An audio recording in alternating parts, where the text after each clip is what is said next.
나는 착한 여자가 난 싫어요, 사실은. 착한 여자 짜증나요, 짜증나. 우리 생태마을에 50, 60이 다 돼갖고 암이 걸려갖고 오는 분들 많아요. 특히 자매들. 근데 이렇게 얘기를 해요.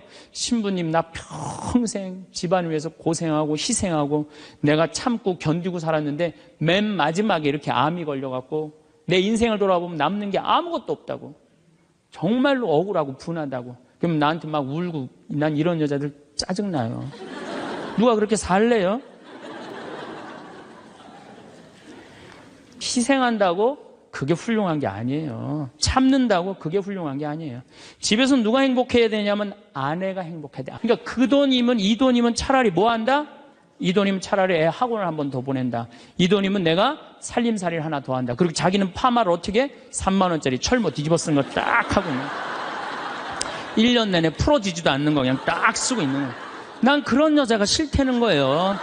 제가 평창에서 우리 생태마을에 한 100명 정도 시각장애자들이 와서 강의를 들었어요. 근데 그냥 강의를 너무 재밌게 듣는 거예요. 그래서 당신들 뭐가 그렇게 재밌느냐 그러니까 신부님, 우리는 눈에 뵈는 게 없어서 행복하다는 거예요. 눈에 뵈는 게 없어서. 여러분들, 우리는요, 그분들은 눈에 뵈는 게 없어서 행복하다고 그러는데 우리는 왜 안 행복하냐면 너무 보는 게 많아서 불행한 거예요. BMW, 벤츠, 그 다음에 남하고 비교하는 거야. 내 자식하고 남 자식하고 비교하는 거야. 내 자식은 요것밖에 안 됐는데 남 자식은 뭐 서울대학에 무슨 뭐 변호사에 뭐 판사에 검사에 의사에 내 자식 꼬라지는 요것밖에 안 되고 그러니까 불행한 거예요. 내가 뭐 우리나라의 그 좋다는 대학, 최고의 대학 졸업한 남편을 둔 부인들, 얼굴 밝은 부인들 별로 못 봐요. 하도 남편이 잘난 척을 해갖고 거기에 눌려갖고 그냥 찌그러져서 사는 여자들 많이 봐요. 그러니까 학벌 좋다고 내 자식 뭐 그냥 서울대 나왔다고 이 내 딸 결혼시키는 거 결코 지혜로운 게 아니에요. 혹시 여러분들 지금 난 안 기쁘다, 이분들 영적으로 병든 분들이에요. 이거 눈 지금 뜨고 있는 것만 해도 얼마나 은혜로운 거예요. 눈 하나 갈아 끼는데 1억이야, 1억. 2개 갈아 끼면 2억이야, 2억. 지금 나 쳐다보고 있는 분들 여기 지금 2억 깔고 지금 쳐다보고 있는 거예요. 엄청나게 부자들이 여기 앉아 있는 거 지금. 자, 여러분들 심장 하나 갈아 끼는데 5천, 간 갈아 끼는데 7천, 신장 갈아 끼는데 3천이에요. 그럼 요거 합치면 3억 5천이에요.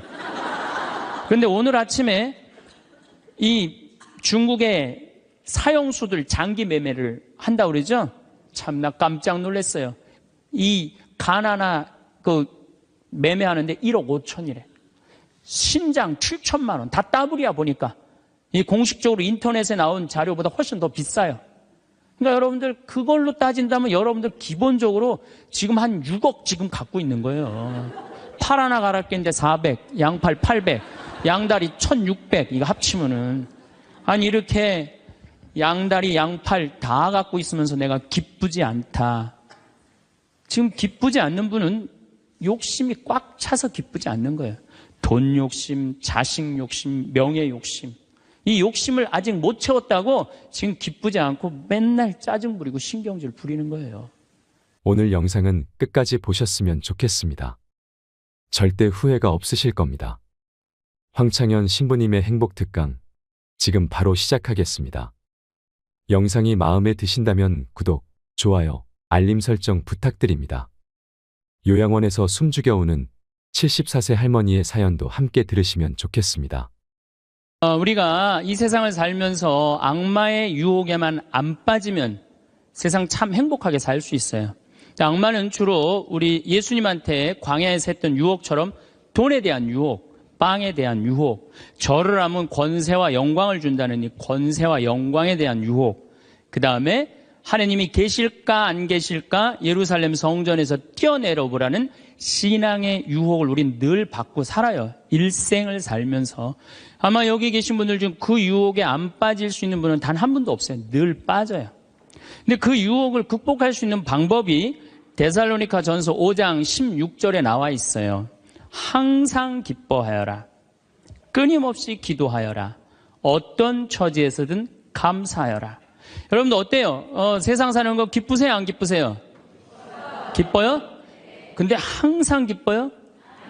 그게 문제예요. 성서에는 뭐라고 나왔어요? 항상 기쁘라고 그랬어요. 우리가 80평생을 산다고 보면은, 일을 하는데 26년을 쓴대요. 일을 하는데. 잠을 자는데 한 23년을 쓴대요. 그걸 밥 먹는데 6년을 쓴대요. 그 다음에 사람 기다리는데 6년을 쓴대요. 그리고 텔레비전 보는데 10년을 쓴대요. 근데 너무 기뻐갖고 막 웃으면서 그 기쁨을 만끽하는 거는 22시간 3분밖에 안 된대요. 80평생에. 항상 기쁜 게 아니야, 항상 기쁜 게. 근데 성서에는 항상 기쁘라고 그랬는데 우리는 22시간 3분밖에 안 기쁘단 말이에요.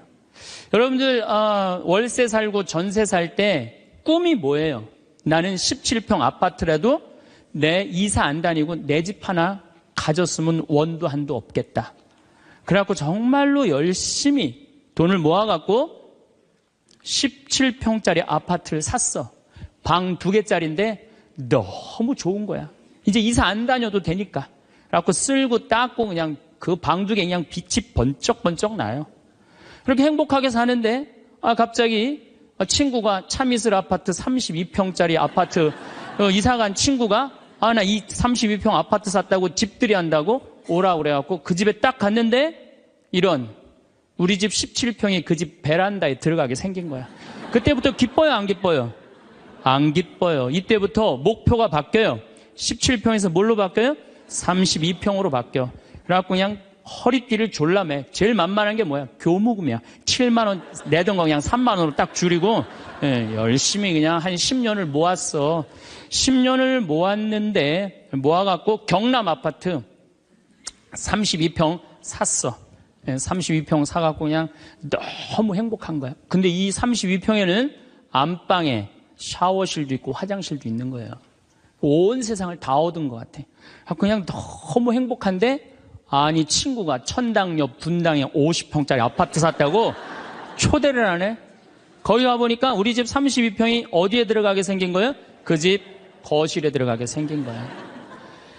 우리가 이 세상을 살면서요 욕심을 부리다 보면은요 항상 기쁘지 않아요. 세상적인 욕심은요 채워도 끝이 없어요. 그래서 바다는 채워도 사람 욕심은 못 채운다는 거예요. 여기 계신 분들 혹시 난 지금 너무 괴로워, 내가 사는 게 힘들어. 뭐 때문에 힘드느냐면 지금 현실이 힘든 게 아니에요. 여러분들 욕심이 너무 많아서 힘든 거예요. 이유는 다른 거 하나 없어요. 그런데 우리가 목표가 하늘나라인 사람, 나는 이 세상적인 게 날 좀 실망시킨다 하더라도, 이 세상적인 출세를 좀 못했다 하더라도 나의 최종 목표는 하늘나라다. 정말로 아름다운 꽃이 있고 아름다운 사람들이 있고 성모님이 있고 하느님이 있고 예수님이 있고 오늘 채칠야 성녀 같은 그런 정말 아름다운 분들이 있는 그곳에 내가 간다라는 희망을 가진 사람은요 이 세상적인 게 날 좀 실망시킨다 하더라도 항상 기쁘게 살 수 있어요. 그런데 이 세상에 욕심만 부리다가 하느님 믿지도 않고 하늘나라에 대한 희망을 두지 않는 사람은 마지막에 빈털터리로 갈 수 있다는 얘기입니다. 제가 평창에서 우리 생태마을에 한 100명 정도 시각장애자들이 와서 강의를 들었어요. 근데 그냥 강의를 너무 재밌게 듣는 거예요.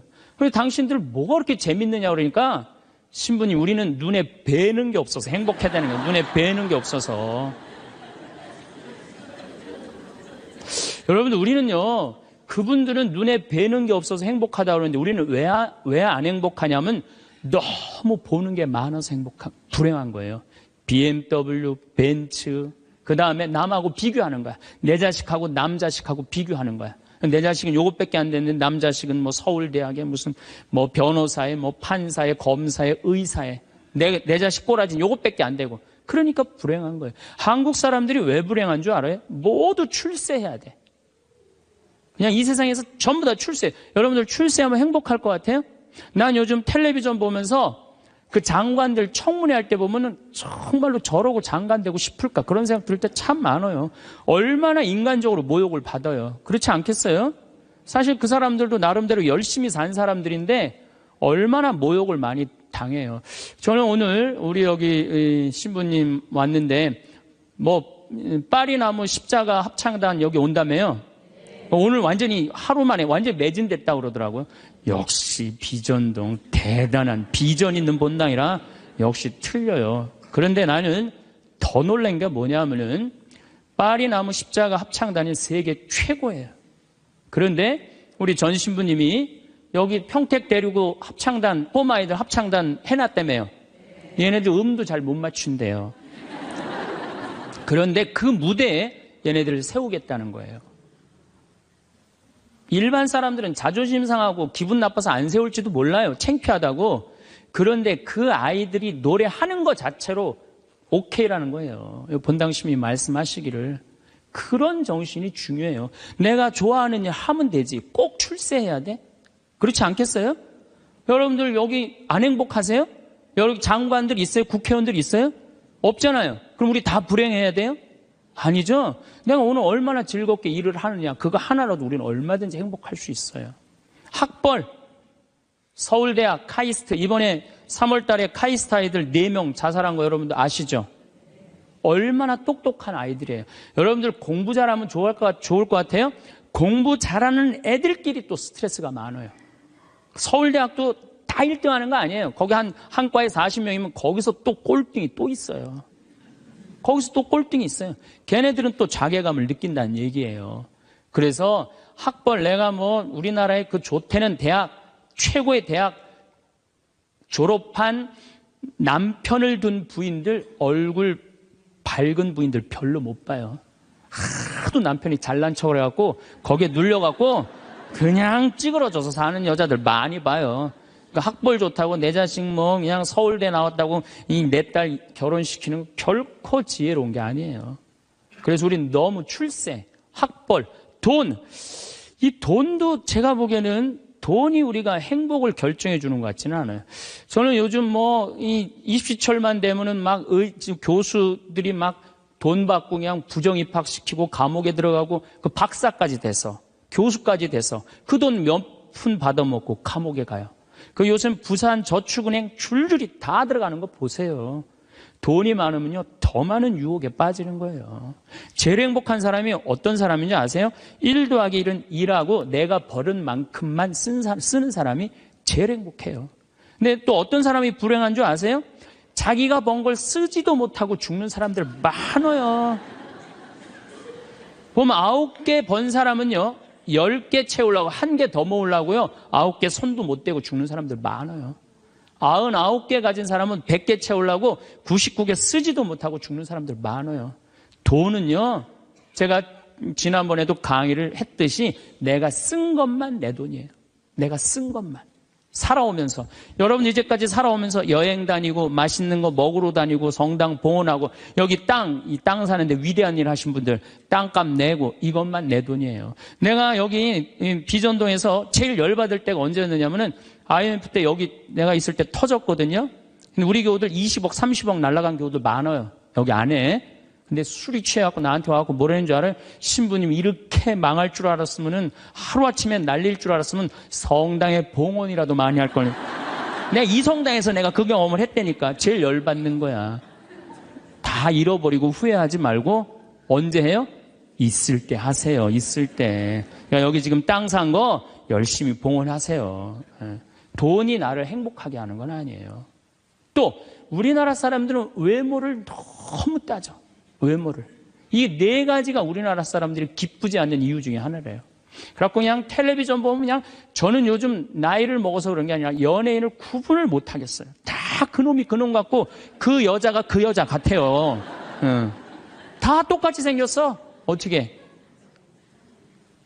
그런데 얼굴 잘생긴 남자들 여러분들 같이 살아보는 여기 자매님들 어때요? 속 끓어요 안 끓어요?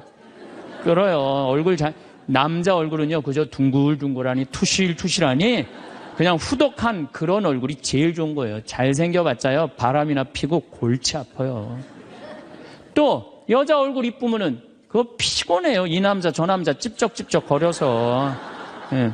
얼굴은 그저 나같이 씹다 뱉은 수제비 같이 생긴 게 제일 좋은 거야.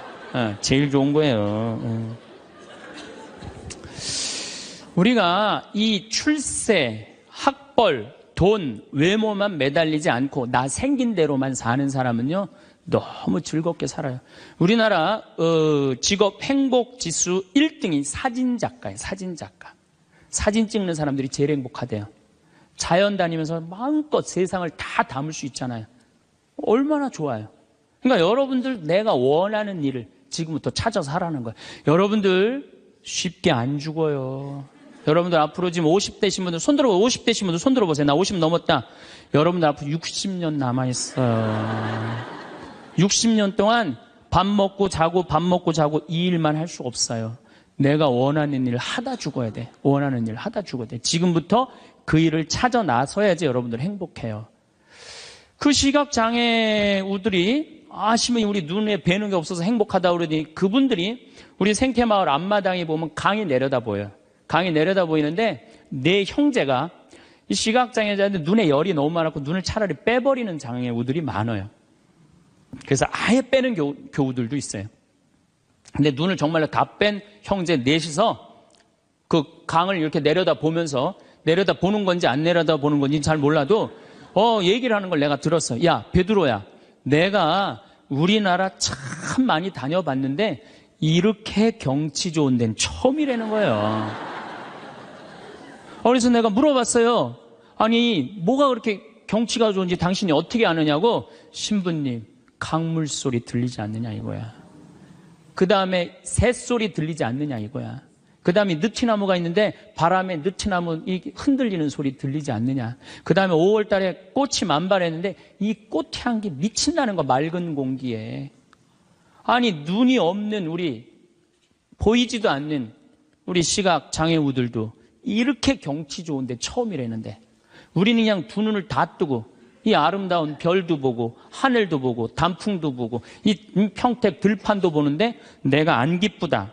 이 사람들 어때요? 영적으로 단단히 병든 것 같지 않아요? 혹시 여러분들 지금 난 안 기쁘다. 이분들 영적으로 병든 분들이에요. 이거 눈 지금 뜨고 있는 것만 해도 얼마나 은혜로운 거예요. 눈 하나 갈아 끼는데 1억이야, 1억. 두 개 갈아 끼면 2억이야, 2억. 지금 나 쳐다보고 있는 분들 여기 지금 2억 깔고 지금 쳐다보고 있는 거예요. 엄청나게 부자들이 여기 앉아 있는 거 지금. 자, 여러분들 심장 하나 갈아 끼는데 5천, 간 갈아 끼는데 7천, 신장 갈아 끼는데 3천이에요. 그럼 요거 합치면 3억 5천이에요. 근데 오늘 아침에 이 중국의 사형수들 장기 매매를 한다고 그러죠? 참, 나 깜짝 놀랐어요. 이 간 하나 매매하는데 1억 5천이래. 신장 7천만 원. 다 따블이야 보니까. 이 공식적으로 인터넷에 나온 자료보다 훨씬 더 비싸요. 그러니까 여러분들 그걸로 따진다면 여러분들 기본적으로 지금 한 6억 지금 갖고 있는 거예요. 팔 하나 갈아 끼는데 400, 양팔 800, 양다리 1600 이거 합치면은 아니 이렇게 양다리 양팔 다 갖고 있으면서 내가 기쁘지 않다. 지금 기쁘지 않는 분은 욕심이 꽉 차서 기쁘지 않는 거예요. 돈 욕심, 자식 욕심, 명예 욕심. 이 욕심을 아직 못 채웠다고 지금 기쁘지 않고 맨날 짜증 부리고 신경질 부리는 거예요. 지금 이렇게 건강한 몸으로 지금 집에서 여기 성당까지 걸어오셨다. 여러분들은 무조건 행복해야 되고 기뻐야 돼요. 여기 여기 자해원에 한번 가보세요. 여기 뇌수정에 걸린 아이들, 뇌가 얼마나 큰지 몸보다 머리가 더 커요. 얘네들은 평생 일어나질 못해요. 그러니까 점점 머리가 커지다가 20살도 못 넘기고 죽어요. 평생 한번 일어나 보지도 못하는 거예요. 근데 여러분들은 지금 걸어서 두 다리를 여기까지 와서 앉아있다. 그럼 무조건 삶의 충만함, 살아있는 거에 대한 희열을 느끼셔야 돼. 난 정말로 건강하게 살아서 내가 움직이고 있구나. 근데 난 지금 얼굴에 그냥 기쁨이 하나도 없어. 이분은 뭔가 영적으로 병이 든 분이에요. 치료가 필요해, 영적으로. 그럼 어떤 사람이 기쁘냐 하면은 긍정적인 사람이 기뻐요. 부정적인 사람은 기쁘지 않아요. 세상을 삐딱하게 보는 분들은 안 기뻐요. 보면은 장사 안 돼도 대통령 탓, 고수도 안 돼도 대통령 탓, 내가 이렇게 지질이 못 사는 것도 부모 탓, 다 남 탓하는 사람은요, 기쁠 수가 없어요. 남 욕하는 사람은 행복하지가 않다는 거예요. 그래서 항상 긍정적으로 바라야 돼. 경제학자 파레토라는 사람이 있는데 이 사람이 개미들 있죠, 개미들. 개미들이 참 부지런한 곤충이잖아요. 그래갖고 개미를 관찰을 해봤어요. 그랬더니 개미들이 100마리가 왔다 갔다 하는데 놀랍게도 먹을 걸 물고 왔다 갔다 하는 거는 20마리밖에 안 된대요. 나머지 80마리는 그냥 왔다 갔다 하는데 그냥 아무것도 안 하고. 그래갖고 너무 신기해갖고 요 20마리를 또 모아갖고 또 100마리를 만들어 놓으니까 처음에는 다 물고 왔다 갔다 하더니 조금 지나더니 20마리만 먹을 걸 물고 왔다 갔다 하고 나머지 80마리는 그냥 왔다 갔다 하는데 어느 공동체나 열심히 일하는 사람은 20%예요. 나머지 80%는 그냥 왔다 갔다 하는 거예요. 성당도 똑같아요. 성당도 보면은 성당 와서 미사해설하고 나 오늘 저녁 너무너무 맛있게 먹었는데 저녁 준비하고 뭐 성당에서 봉사하는 사람은 20%고 나머지 80%는 그냥 왔다 갔다 하는 거야. 가방 들고. 근데 본당 신부가 그 20%에 초점을 맞추느냐 80%에 초점을 맞추느냐에 따라서 본당 분위기는 하늘과 땅 차이예요. 80% 그냥 왔다 갔다 하는 사람 맨날 욕해. 당신들 그래갖고 천당 가겠느냐. 당신들 그렇게 살아서 예수님한테 상 받겠느냐. 맨날 욕먹어. 그러면 20% 열심한 20%가 무슨 생각을 하냐면 나는 뭐야? 난 정말 집안일도 다 뒤로 하고 하느님 일 이렇게 열심히 하는데 칭찬 한 번도 받은 적이 없어. 그럼 그 사람들 기운 빠져요. 성당 분위기 쫙 떨어지는 거예요. 그런데 그 20% 당신들 때문에 우리 성당 움직인다. 당신들은 하느님이 보내준 천사다. 정말로 고맙다. 이러면 20%가 으쌰으쌰 해갖고 신나게 움직이면은 나머지 80%도 얼떨결에 따라오는 거예요. 이게 바로 성당 분위기예요. 긍정적인 면을 강조하느냐 부정적인 면을 강조하느냐 엄청난 차이가 나요. 여러분들 남편들 100% 마음에 들어서 데리고 살아요? 한 20%만 마음에 들어도 데리고 사는 거예요. 술은 안 먹지 않느냐, 때리지는 않지 않느냐, 월급은 제때제때 갖다 주지 않느냐. 만약에 마음에 안 드는 80%만 맨날 말하면요, 그 부분은 못 살아요. 긍정적인 걸 보는 거 중요한 거예요. 내가 여기 비전동에 5년 있다가 경기도 광주 능평성당이라는 데를 갔어요. 저 개인적으로는 이 비전동이 사실은 우리 수원교구에서도 최고의 본당이라고 자부를 해요. 교우들도 정말로 착하고 말 잘 듣고. 근데 딱 갔더니 여기는 우리 박건순 신부님이 딱 저조소 했는데 거기 가보니까 아무것도 없어. 그냥 성당은 천막에다가 옆은 콘테이너에다가 바닥은 맨 흙이야. 거기 그냥 바닥에 흙에서 막 원추리 붓꽃이 막 피는 거야. 제대 꽃꽂이가 필요 없어. 알아서 펴주니까. 갔는데 분당 요한성당에서 500명을 주고 경기도 광주에서 100명을 주고 경기도 죽전성당에서 150명을 줬어요. 750명이야. 딱 갔는데 안 그래도 성당도 허접한데 아니 그 죽전에 사는 그 교우들이 우리 쪽으로 주교님이 발령을 냈단 말이에요. 이제 능평성당으로 가라고. 근데 거기서 전화가 왔어요. 교우들이. 신부님, 우리가 이제까지 죽전성당 짓느냐고 그렇게 애를 썼는데 또 신설성당으로 우리 집으로 가라고 그러더니 이 말이 됩니까?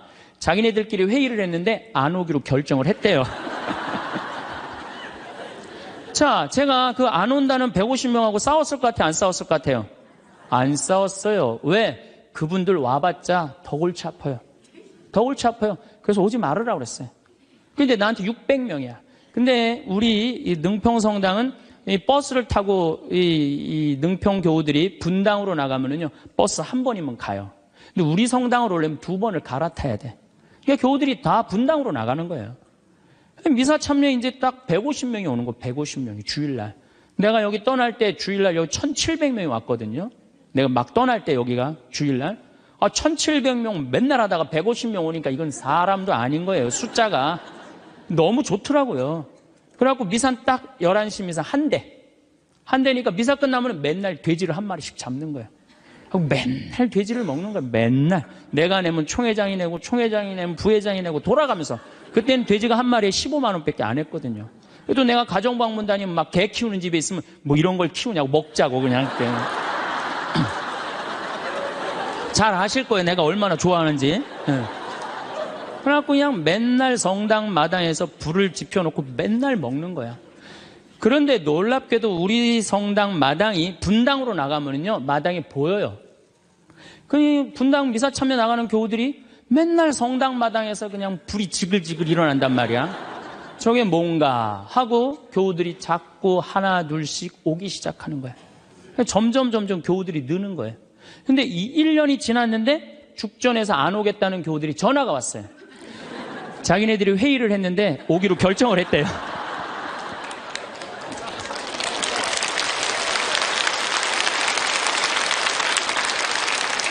그래서 제가 오지 말라고 그랬겠어요? 오라고 그랬겠어요?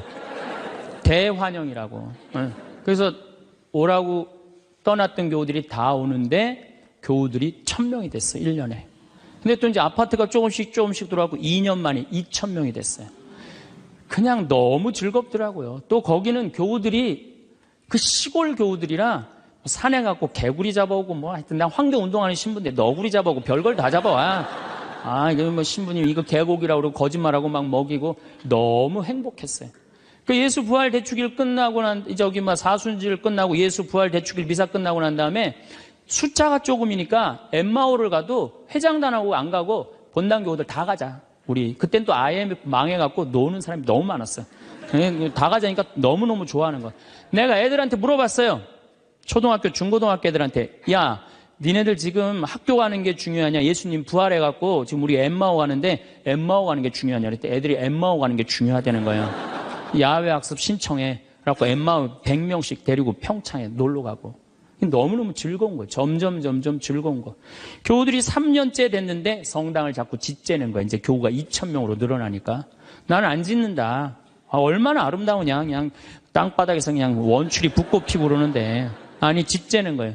그럼 저 보자. 그래갖고 3년 9월에 시작해갖고 4년 부활절 입당을 했어요. 7개월 만에 성당을 줬어요. 7개월 만에. 우리 교우들이 봉헌식 하는 날, 또 봉헌식 하는 날도 내가 초등학교 애들한테 물어봤어요. 얘들아, 지금 하느님 집이 젖었는데 학교가 중요하냐? 성당 봉헌하는 게 중요하냐? 성당 봉헌하는 게 중요하대요. 그래서 니네들 오후 2시에 봉헌시니까 오전에 학교 갔다가 조퇴 다 하고 와라. 애들이 조퇴하고 100명이 왔어, 100명이. 수요일 날 봉헌식을 했는데. 그 교우들이 그래, 우리가 언제 이렇게 성당을 줘서 봉헌을 했느냐고. 나는 3억 목표가 고객 만족이 아니라 고객 기절이에요. 교우들이 기절할 때까지 나는 한다. 그래서 여러분들 여기 어른들 바닷가 갔던 거 생각나요? 700명? 가서 그냥 3박 4일 동안 기절하면서 놀았잖아요. 근데 그때도 내가 이루지 못한 일을 여러분들이 올해 우리 전 신부님이랑 저 앞에 땅 사신 거 너무 대단한 거예요. 기쁨은요, 모든 일이 일어나는 거예요. 그러니까 교우들이 기절한 상태에서 너무 행복하니까 자기 주머니에서 돈 나가는지도 모르고 막 내는 거예요. 깨보니까 성당이 젖은 거예요. 깨보니까. 기쁨은요, 모든 일이 이루어져요. 분열이 있고 미움이 있고 징후가 있는 데는요, 아무 일도 안 일어나지만은 기쁨이 있는 데는요, 기적이 일어나게 돼 있는 거예요.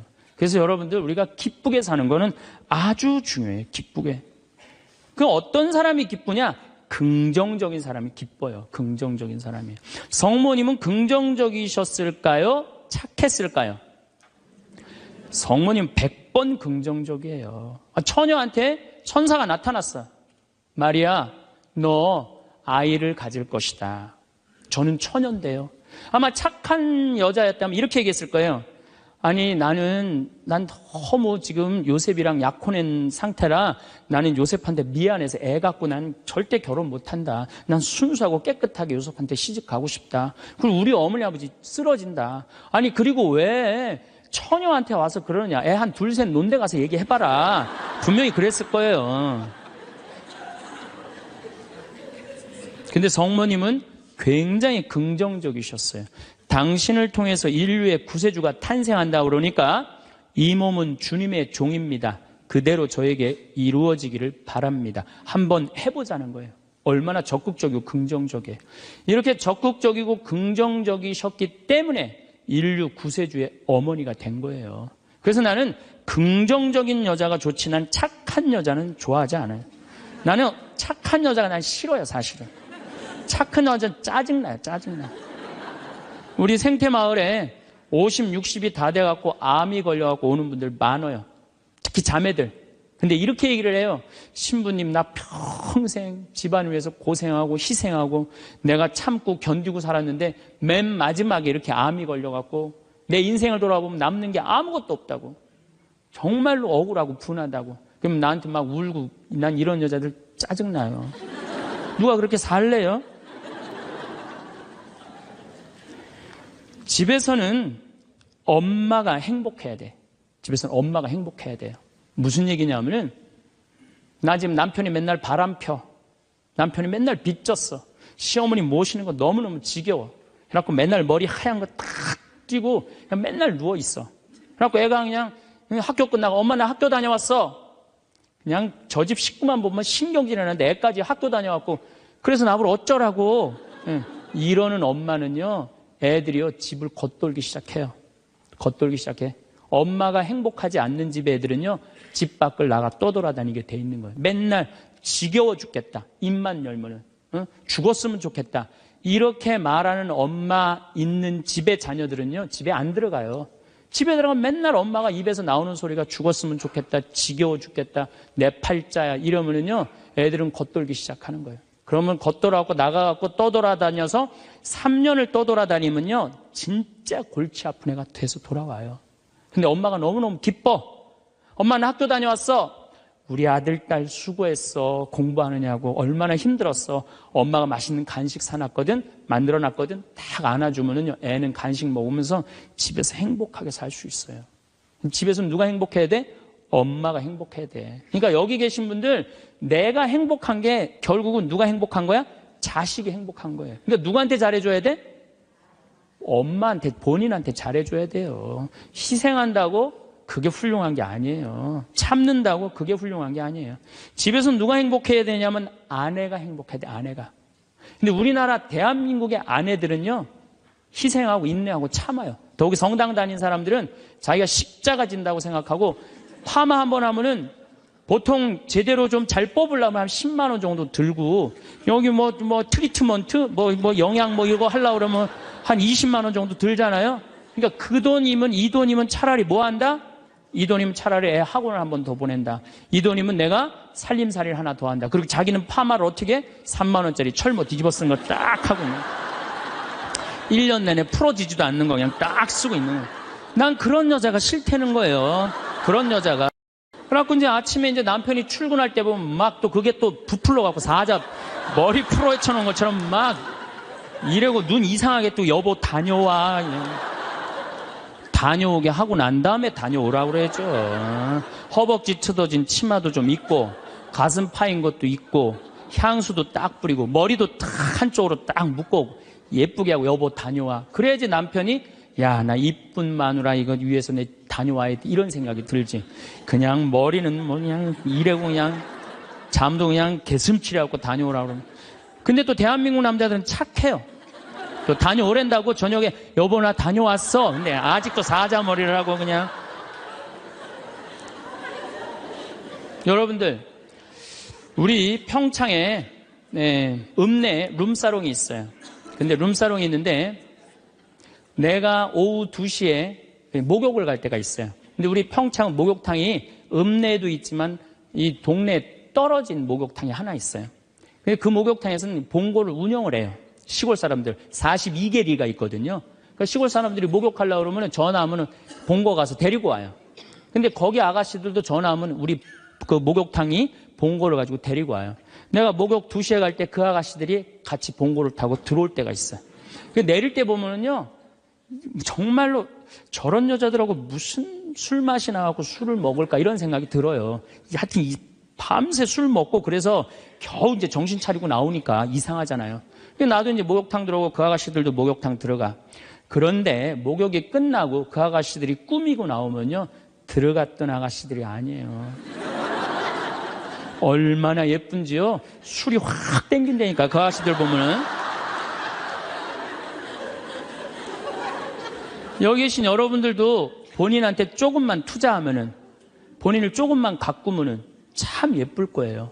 근데 자기 무슨 군인이야? 철모 딱 쓰고 옷도 1년 내내 그냥. 지금도 내가 분명히 여기 방송 촬영한다고 그랬는데 다 까만 옷 입고 왔어. 좀 이쁜 옷 좀 입고 오라고 그랬더니 그 누가 이 보면은 좋겠어요. 결코 그게 잘하는 게 아니에요. 자기한테 투자하는 게 누구를 기쁘게 해주는 거냐면 자식하고 남편을 기쁘게 해주는 거야. 내가 결혼 20년이 됐어.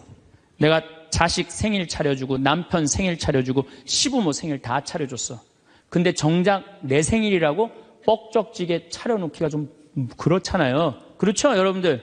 우리 자매님들 그러시죠? 생일은 생일인데 아무도 안 알아주니까 미역국을 하나 딱 끓여놨어. 근데 역시나 남편이 웬 미역국을 훌딱 먹고 나가버렸어. 그럼 그때부터 울기 시작하는 거예요. 응? 20년 동안 내 생일 한번 기억을 못 해주고 저렇게 무심할 수가 있느냐고. 혹시 저녁에 내 생일 기억해 줄까? 저녁에 그날따라 술이 떡이 돼갖고 들어왔어. 그럼 이제 나한테 와갖고 이제 신세한탄을 하는 거야. 신부님, 나는 내가 결혼한 지 20년이 돼갖고 정말로 먹고 싶은 거, 쓰고 싶은 거, 입고 싶은 거 안 하고 내 자식들 저렇게 키우고 살림살이 이렇게 했는데 20년 동안 내 생일 한 번도 기억해 주지 않는다고. 난 정말로 너무 불행하고 슬프다고. 그리고 막 나한테 와서 우는 여자들, 난 그런 여자들이 싫어요.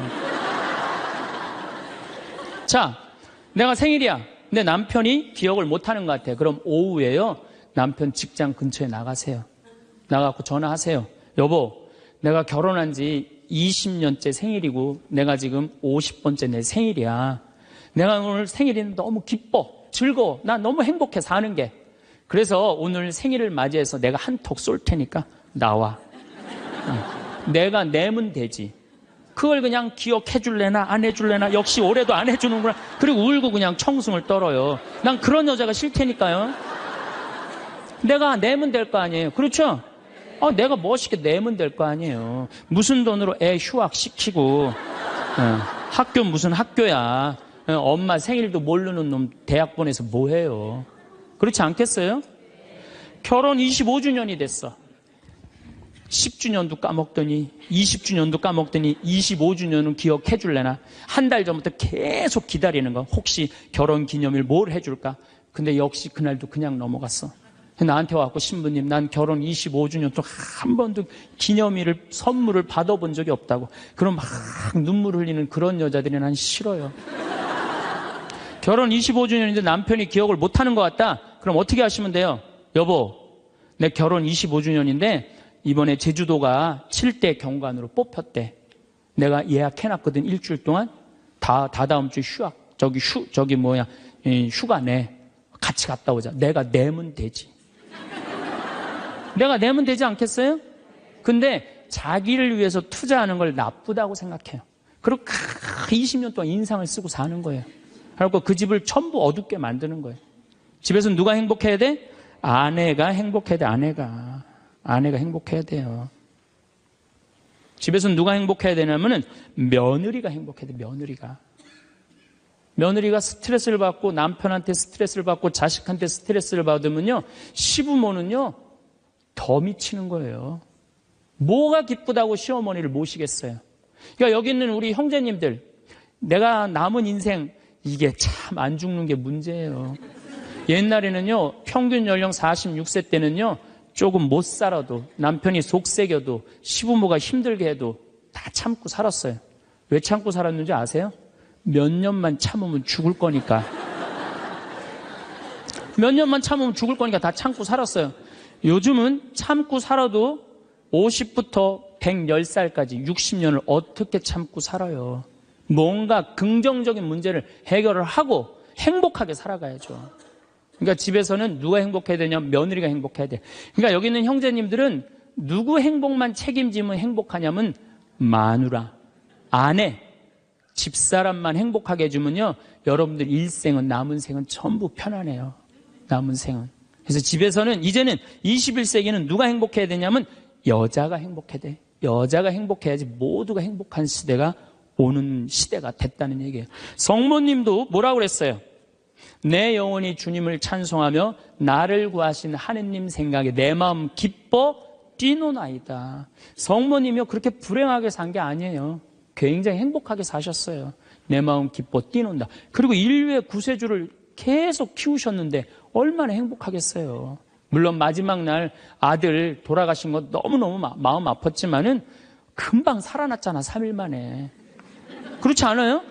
근데 우린 뭐 통보의 어머니, 뭐 고통의 바다 이러는데 내가 보기에는 성모님은요, 굉장히 행복한 분이에요. 내 마음 기뻐 뛰논다고 그랬잖아요. 또 성모님이 엘리사벳을 찾아갔을 때 엘리사벳이 뭐라 그래? 주님의 어머니가 나를 찾아주시다니 이게 어찌된 일입니까? 내 태중에 있는 이 아기도 기뻐서 뛰놀았다고 그래. 세례자 요한도 성모님의 어머니가 오니까 이게 얼마나 생동감 있는 찬양이에요. 성서에는 슬픈 것만 있는 게 아니라는 거예요. 기쁨이 너무 많다는 거예요. 결정적으로 우리가 예수님을 십자가상의 예수님만 생각하는데 그렇지 않다는 거예요.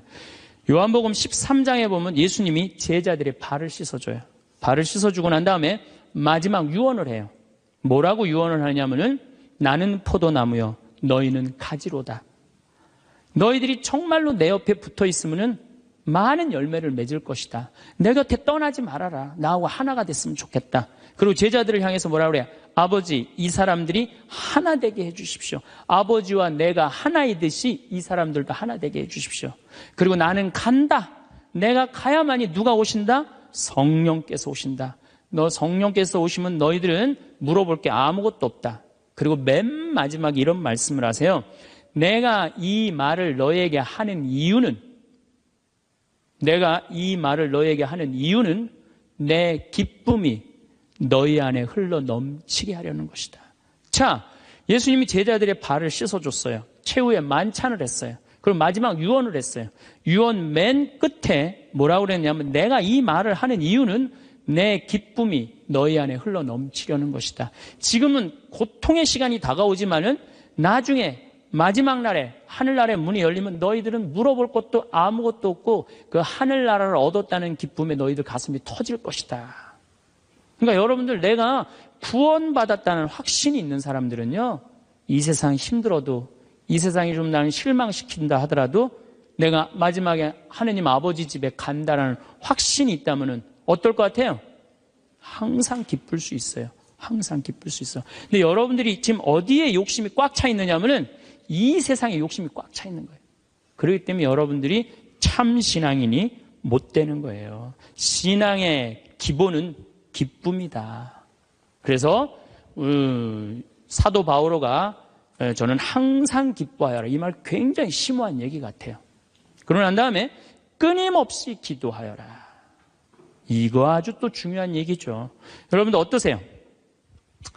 우리 천주교 교우들 기도 참 열심히 해요. 근데 무슨 기도를 열심히 하느냐면 간구 기도를 너무 열심히 해.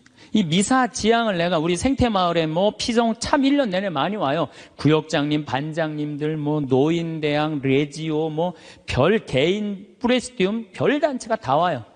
정말 열심한 사람들이 우리 생태마을에 오세요. 근데 미사 지향을 보면은요, 기가 막혀요.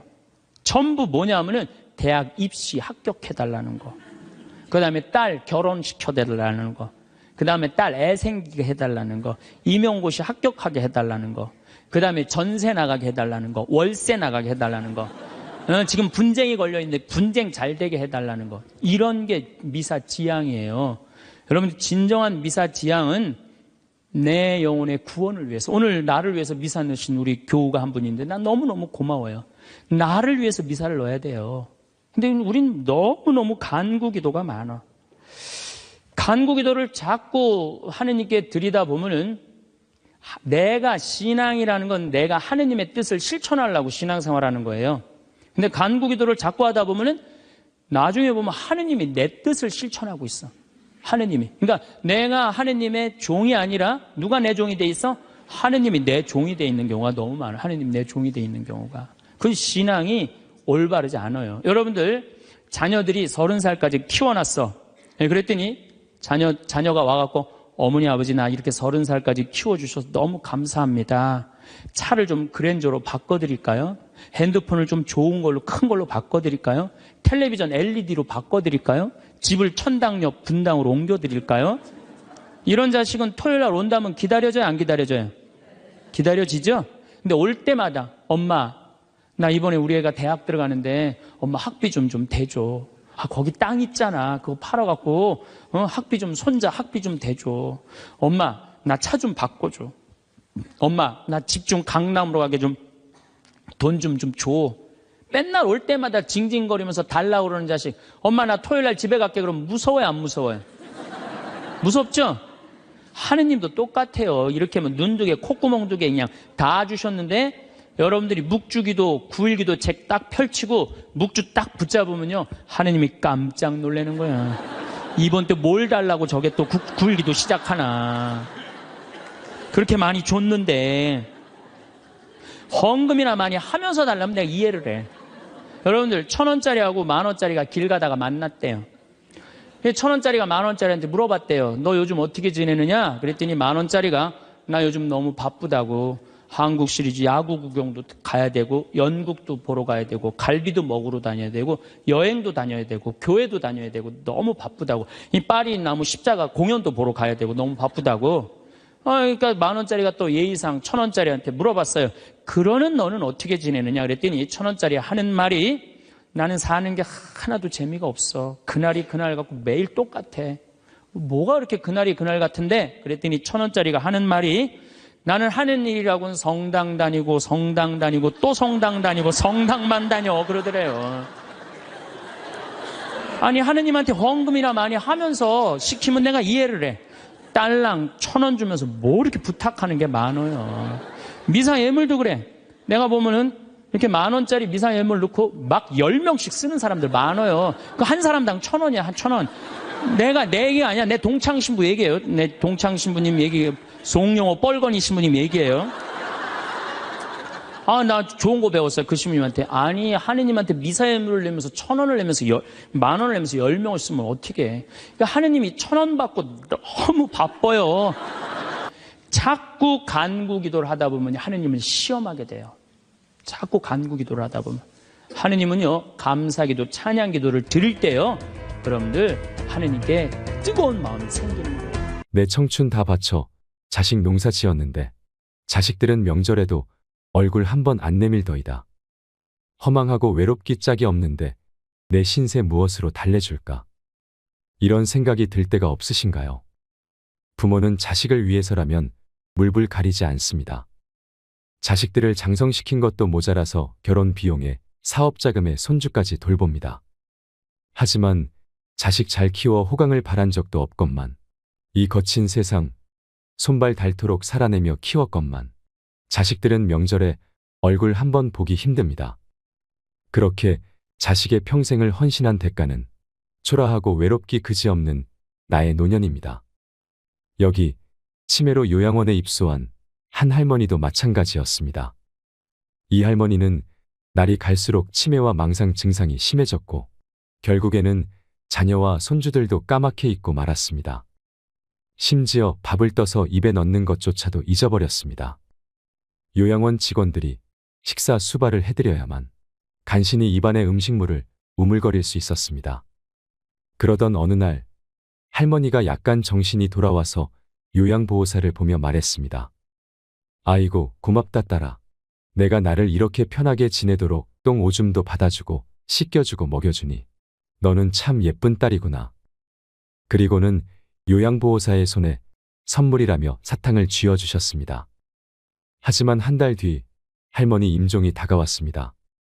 병원에서는 가족들에게 할머니의 임종을 전화로 알렸지만 다들 바쁘다고 핑계대며 아무도 달려오지 않았습니다. 결국 요양원 원장과 요양보호사가 할머니 마지막 가시는 길을 눈물로 배웅했습니다. 이젠 좋은 곳에 가셔서 편히 지내세요. 어르신 수고 많으셨어요. 할머니는 눈물로 환송하는 요양원 원장의 손을 꼭 잡은 채 무언가 말하고 싶은 것을 다 말하지 못하고 그렇게 쓸쓸히 운명하셨습니다. 한편 자식들은 할머니가 임종한 후 한나절이 지나서야 나타났습니다. 어머니의 마지막 모습도 보지 않은 채 사설 구급차에 어머니를 실어 곧장 화장터로 떠나버렸습니다. 요양원에 남겨진 할머니의 옷 몇 벌은 모두 쓰레기 봉지에 담아서 버려달라고 부탁하고 떠났습니다. 요양원 원장은 그렇게 할머니의 유품을 정리하다가 작은 수첩을 발견했습니다. 그 수첩을 펼쳐보니 할머니가 요양원에 입소하기 전 할머니가 비교적 의식이 뚜렷할 때 틈틈이 적어둔 메모가 적혀 있었습니다. 집 판 돈 1억 원은 큰아들이 가져감. 논 판 돈 5,500만 원은 작은 아들이 가져감. 밥 한 돈 3천만 원은 딸 시집 비용으로 줌. 이제 남은 건 영감 묘지와 내 병든 몸뚱아리뿐. 이제는 자식 3남매에게 더 줄 게 없어 미안함. 자식에게 신세지지 말아야 하는데 걱정임. 이것이 할머니께서 돌아가시기 전에 남긴 마지막 글이었습니다. 여러분, 자식한테 재산 물려줄 생각하지 마세요. 여러분들이 만약에 70살에 다 살았다고 생각하고 자식들한테 재산을 물려주는 순간, 여러분들은 자식도 잃어버리고 재산도 잃어버리고 인생도 잃어버리는 것입니다. 70살에 자식들한테 재산 주면 자식이 계속 찾아오고 용돈 주고 하지 않습니다. 찾아올까요? 안 찾아올까요? 용돈도 안 주고 바쁘다는 핑계로 찾아오지도 않는 경우가 참 많습니다. 그래서 10월 2일 날 노인의 날에 무슨 법이 발효가 됐냐면 불효자 방지법이 발의가 됐습니다. 불효자 방지법을 들어보셨나요?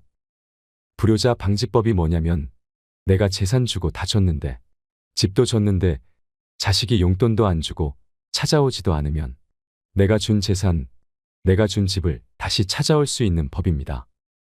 너 나한테 용돈도 안 주고 나 책임도 안 지니까 원래 내 재산이니까 내가 다시 갖고 올게 하는 겁니다. 그런데 70살이 넘어서 법원에 다시 준 재산 찾아오겠다고 법원에 소송을 걸 수 있는 할머니들이 몇 명이나 될까요? 그냥 참고 사는 겁니다. 속은 새까맣게 타들어가는데 참고 사는 것입니다. 그래서 가만히 보니까 만만한 게 신부님입니다. 왜냐하면 황창현 신부님한테 찾아가면 저 신부님은 나를 받아줄 것 같은 생각이 드는 것입니다. 그래서 실제로 황창현 신부님한테 70살 넘은 분들이 전화해서 사정을 다 얘기한다고 합니다.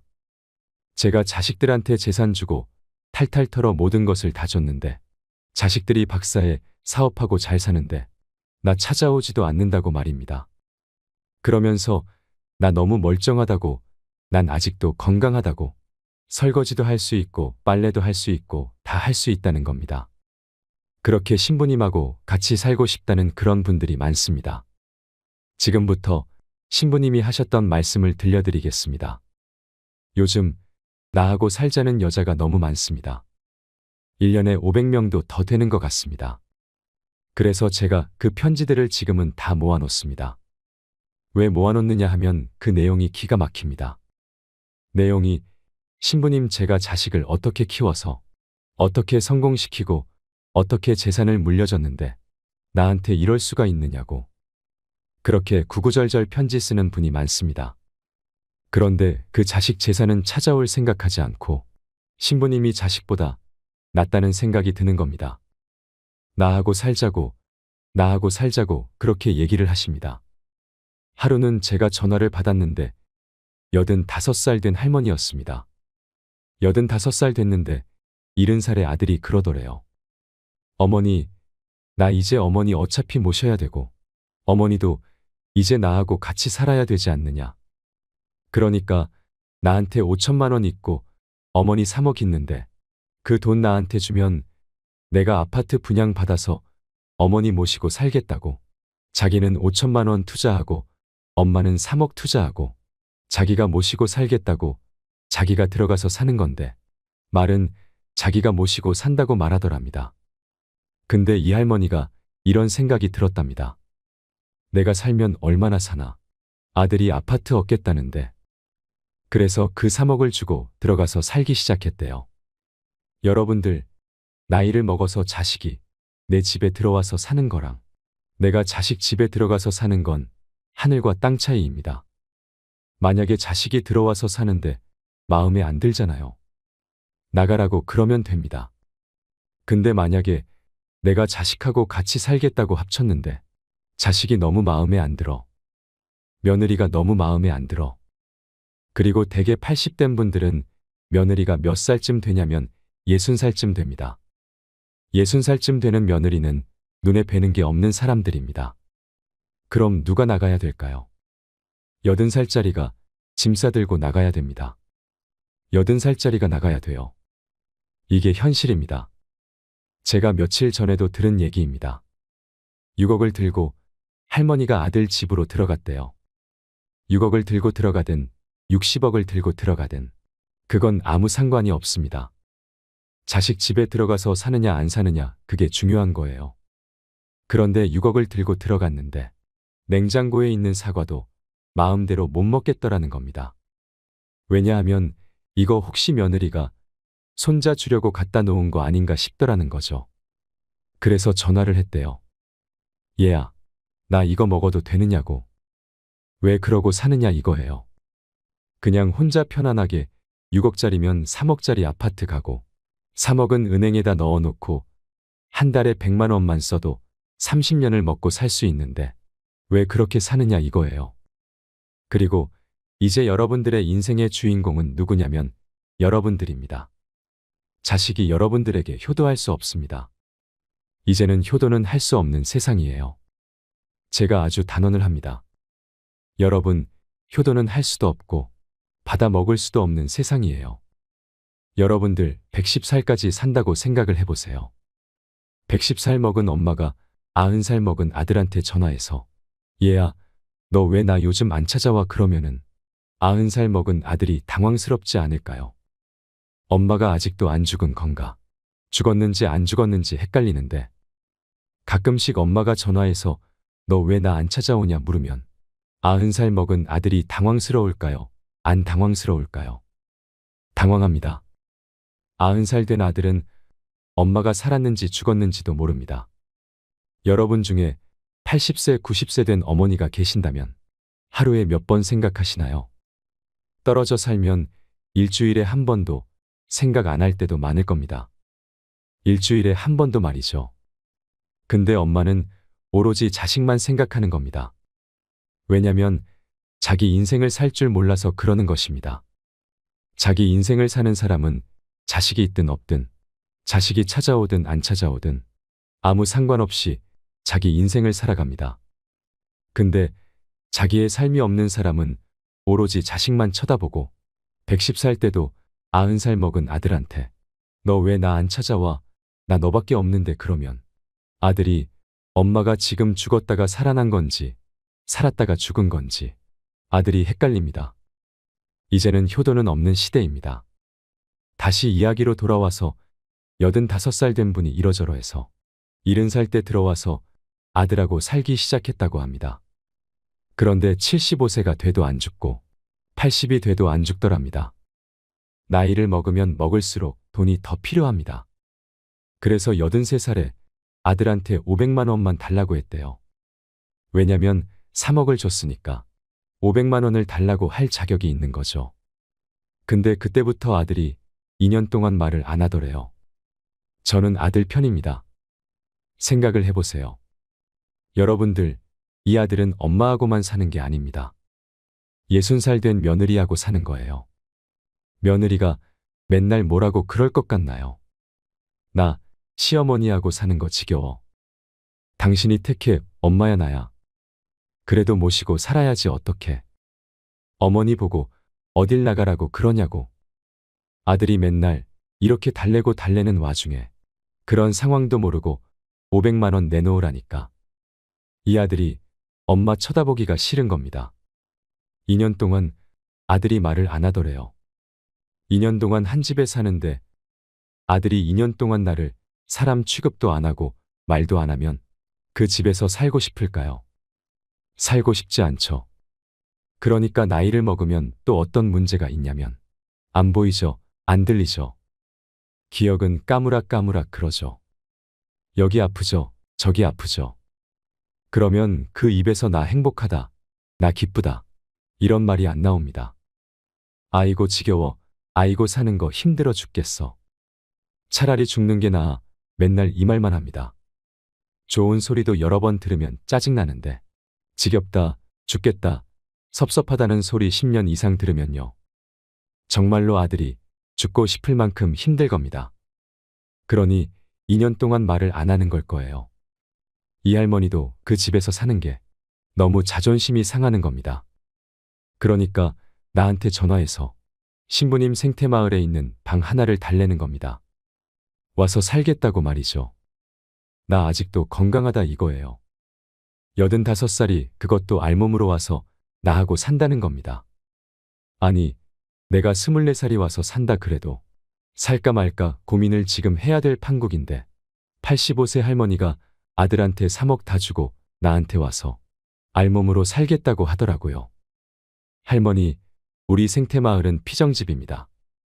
할머니께 드릴 방이 없습니다. 라고 하니 내가 거기 방 많은 거 아는데 왜 그러시나요? 그 많은 방이 안 비느냐 하더군요. 무작정 내놓으라는 겁니다.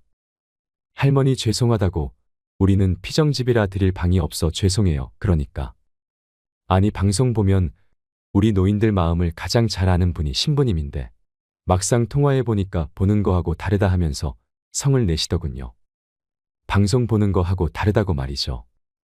그래서 이 할머니가 마지막 전화기를 내려놓으면서 뭐라고 그러냐면 전화 막상 해보니까 신부님이나 내 아들이나 다를 바 하나도 없다고 똑같다고 말하시면서 전화를 끊었습니다. 이 할머니는 정말로 어디다 마음 둘 데가 단 한 군데도 없습니다. 만약에 이 할머니가 3억을 그대로 가지고 있었다면 그 서름을 안 받았을 겁니다. 그 서름 안 받고 그냥 자기 인생 사는 겁니다.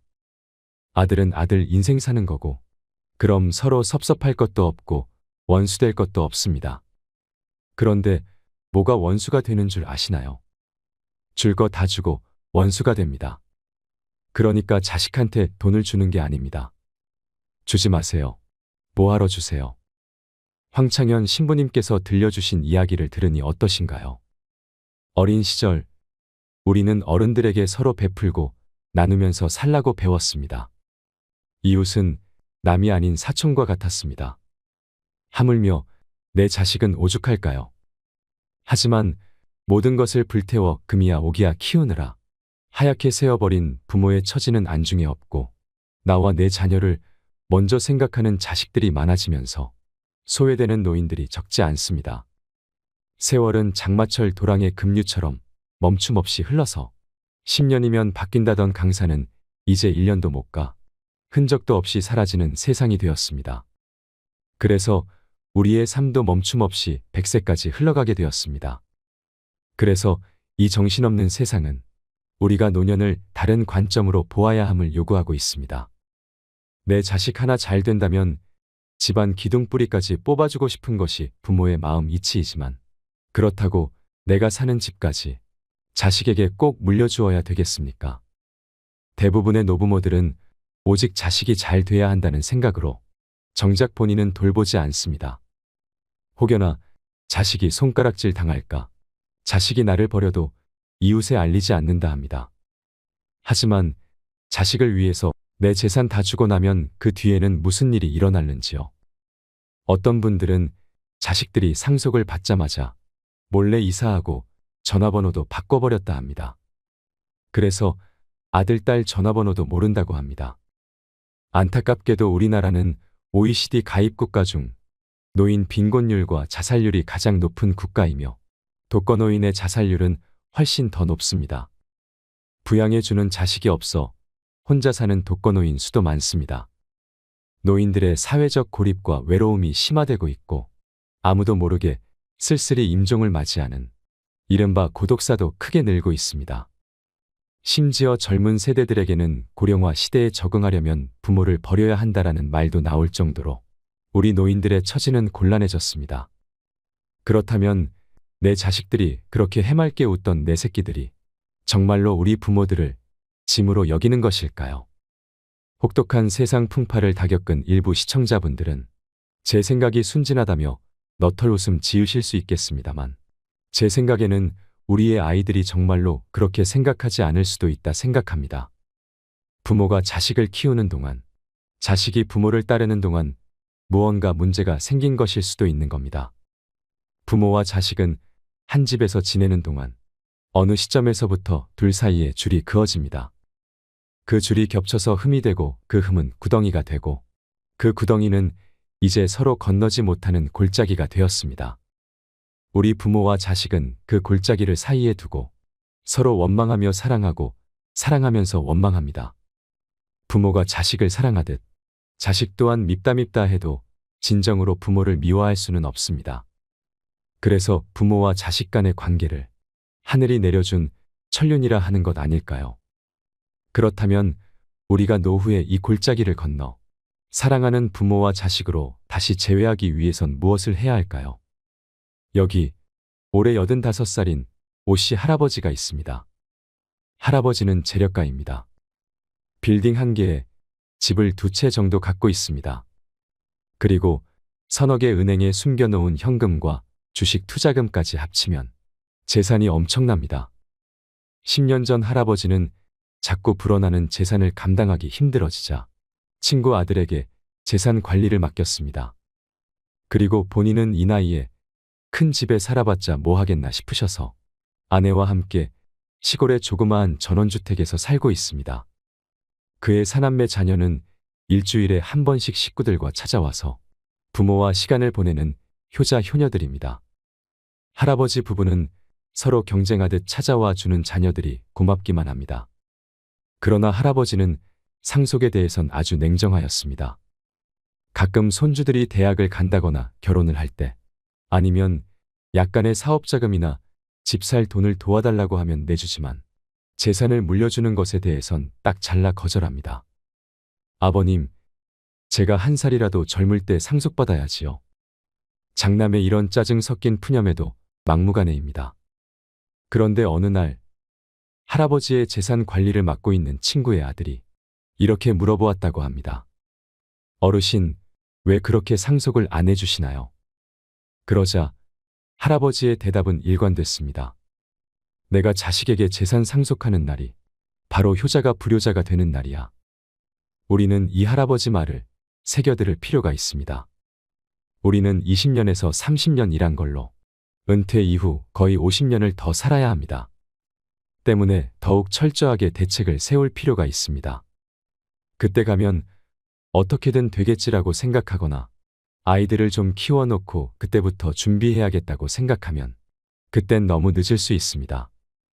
대비는 빠르면 빠를수록 좋지만 그게 아니더라도 반드시 나의 노후를 위한 돈을 조금씩 따로 모아두시는 걸 추천합니다.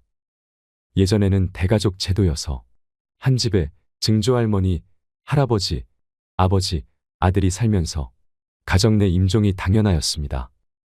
아들과 손자들이 돈을 벌려고 나가면 며느리와 손자 며느리의 병 수발을 받았지요. 하지만 지금은 이런 모습이 거의 없습니다.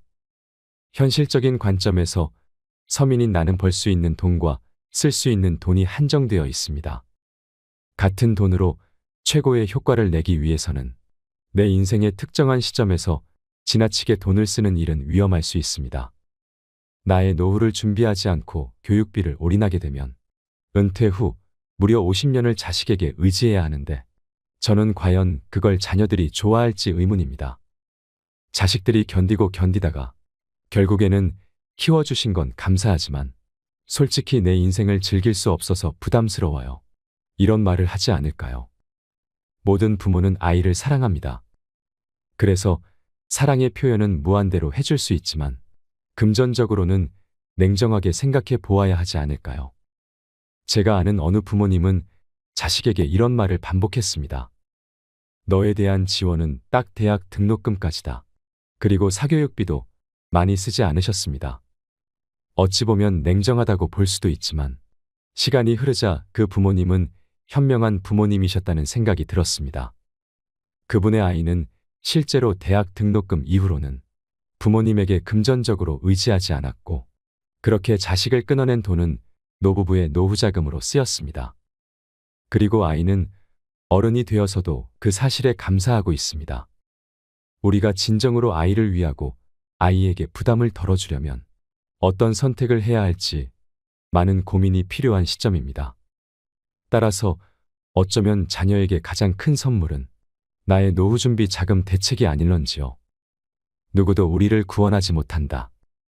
그 어떠한 누구도 우리를 구원할 수 없고 하지도 못한다. 우리는 우리 스스로 그 길을 나아가야만 한다. 석가모니의 말씀입니다. 무릇 든 자리는 몰라도 난 자리는 아는 법이라 했습니다. 자식들이 장성하여 집을 떠나면 난 자리가 생깁니다. 아이들이 떠나고 조용해진 집안에서 배우자와 단둘이 밥상을 마주할 때 새삼스레 어색했던 적은 없으신가요? 또한 젊어서 만나던 인연들도 살다 보면 10중 8구 잊혀집니다. 그래서 우리는 노년의 외로움이라는 거대한 벽을 마주하게 됩니다. 외로움은 간교하며 치명적입니다. 마치 숲속 어딘가에서 가만히 피어나는 독버섯처럼 외로움이 내 마음속 어딘가에 뿌리를 내리게 되면 그 독버섯에서는 두려움이라는 독이 은은하게 피어납니다. 그래서 내가 올바른 선택을 할 수 없게 만듭니다. 앞서 소개해드린 불행한 노인들이 올바른 선택을 할 수 없었던 큰 이유 중 하나가 바로 외로움 때문입니다. 내가 혼자서 잘못되어도 누구 하나 도와줄 사람이 없다는 것은 사회적 동물인 인간이라면 누구나 견디기 힘든 고통입니다. 그리하여 자식에게 기대려는 마음이 커집니다. 너의 능력으로 번 돈이 아닌 남의 돈으로 무리하게 사업하지 말고 순리를 따르라고 타이를 수도 있는 것을 기어코 집을 팔아 사업자금으로 주게 됩니다. 내가 너를 믿고 사랑했듯이 너도 그럴 것이라 믿고 내 돈 주고 용돈을 받으면서 손주까지 떠안습니다. 그런데 자식은 바쁘다며 얼굴 한번 보기가 힘이 듭니다. 나의 헌신이 헌신짝이 되어버렸습니다. 그래서 노인들은 항상 외롭습니다. 혼자 될까봐 두렵습니다. 세상에 믿을 사람은 가족밖에 없었는데 믿을 사람이 남보다 못한 사람이 되었습니다. 그래서 누구든 붙잡고 싶어집니다. 그러면 이번엔 남은 괜찮을까요? 가족보다 괜찮은 남은 있을까요? 그리하여 인연이 아닌 사람까지 붙들어 봅니다. 물에 빠져 떠내려가느니 무엇이든 붙드는 게 낫다 싶습니다. 하지만 얼마 못 가 서로 의견 충돌이 생기고 결국 그 관계도 깨지고 맙니다. 남은 결국 남이었습니다. 그리고 우리는 다시 외로운 노인이 됩니다. 외로움이라는 급류에 휩쓸려 정처 없이 떠내려갑니다. 어디 깊은 소용돌이에 휘말리게 되지는 않을까? 큰 바위에 부딪히는 건 아닐까? 두려움에 떨면서 말입니다. 그야말로 참말로 외롭습니다. 이 얼마나 슬픈 일인가요? 그래서 저는 우리에게 남겨진 소중한 인생을 외로움에 허무하게 휩쓸리지 않기 위해서 자식에게도 주변 사람에게도 말을 더 조심히 하고 아낄 것을 권해봅니다. 그러면 그것이 내 가족이건 이웃이건 생판남이건 확실한 내 사람이 생겨서 외롭지 않을 수 있습니다. 종종 자식들은 부모님의 말씀 때문에 스트레스 받는다 합니다. 밖에서 사람들에게 다 들리게 자식 험담을 하거나 가족끼리도 듣기 힘든 거친 말과 매번 불평 불만을 섞어 마음에도 없는 앓는 소리를 하시니 견디기가 힘들다고 합니다. 물론 자식들도 부모님의 말이 말뿐임을 알지만 부모님이 몸도 마음도 유약해진 통에 좀 더 관심을 가져달라는 푸념이라는 것은 알지만 그것이 매일 반복되니 힘들다고 합니다. 그래서 이러다가 부모님 주변에 아무도 남아있지 않을까 걱정을 하기도 합니다. 늙으면 죽어야지 하는 말도 그것이 설령 진심이라고 해도 자식이 그 말에 공감하기가 쉽지 않습니다. 한번 자식은 영원한 자식이라 했던가요? 아무리 사이 나쁜 부모 자식이라 해도 설령 언성을 높이고 서로를 원망한다 해도 원망하면서도 그 원망의 크기만큼 속으로는 서로 울고 있는 법입니다. 너무 화가 나서 미워서 상처를 주었는데 막상 상처를 주고 보니 피를 나눈 가족이 상처받고 아파하는 모습에 내가 상처받아 더 우는 것입니다. 그래서 늙으면 죽어야지라는 부모님의 말에 자식들은 상처받습니다. 상처받기 때문에 아프기 때문에 듣지 않으려는 것일 수 있습니다. 하지만 상대방이 상처받지 않도록 말을 하는 법은 결코 어렵지 않습니다. 해야 할 말과 하지 말아야 할 말만 구분해 보세요. 적어도 하지 말아야 할 말만 안 해도 성공이라 할 수 있겠습니다. 그렇다면 나는 과연 말을 조심히 잘 쓰고 있는 것일까? 이것이 고민되신다면 말을 할 때 다음에 7가지를 고려해서 말씀해 보시는 것을 권해드립니다. 물론 7가지라 하여 모두 지킬 필요는 없습니다. 당장 한두 가지라도 실천할 수 있다면 우리 마음속에 있는 외로움을 하나둘 뽑아낼 수 있을지도 모릅니다. 첫째, 타인을 향해 상스러운 말은 하지 마라. 욕이나 비하하는 말은 가장 하지 말아야 할 말입니다. 욕과 비하는 하늘에 대고 뱉은 침처럼 고스란히 내게 돌아옵니다. 둘째, 상대가 싫어할 말은 하지 마라. 누구나 살면서 여러 가지 상처를 받습니다. 그래서 그 상처와 연관되는 말들이 있습니다. 그 말은 건드리면 폭발하는 뇌관입니다. 하지만 사람마다 경험이 다르듯 그 뇌관도 다릅니다. 그러니 우리는 항상 말조심을 해야 합니다. 셋째, 인격을 무시하는 말을 하지 말라. 자존심을 건드리면 회복하기 어렵습니다. 예로부터 우리나라는 예를 중시하며 나를 낮추는 겸손을 미덕으로 삼아왔습니다. 그래서인지 자존감이 낮은 경우가 많습니다. 즉, 인정을 못 받고 자란 것이지요. 그래서 자존심이 강합니다. 하지만 자존심이 강하다는 것은 곧 열등감이 강하다는 것입니다. 열등감은 마음의 상처를 먹고 무럭무럭 자랍니다. 그래서 살다가 어느 순간 열등감이 불쑥 올라오면 정말 아픕니다.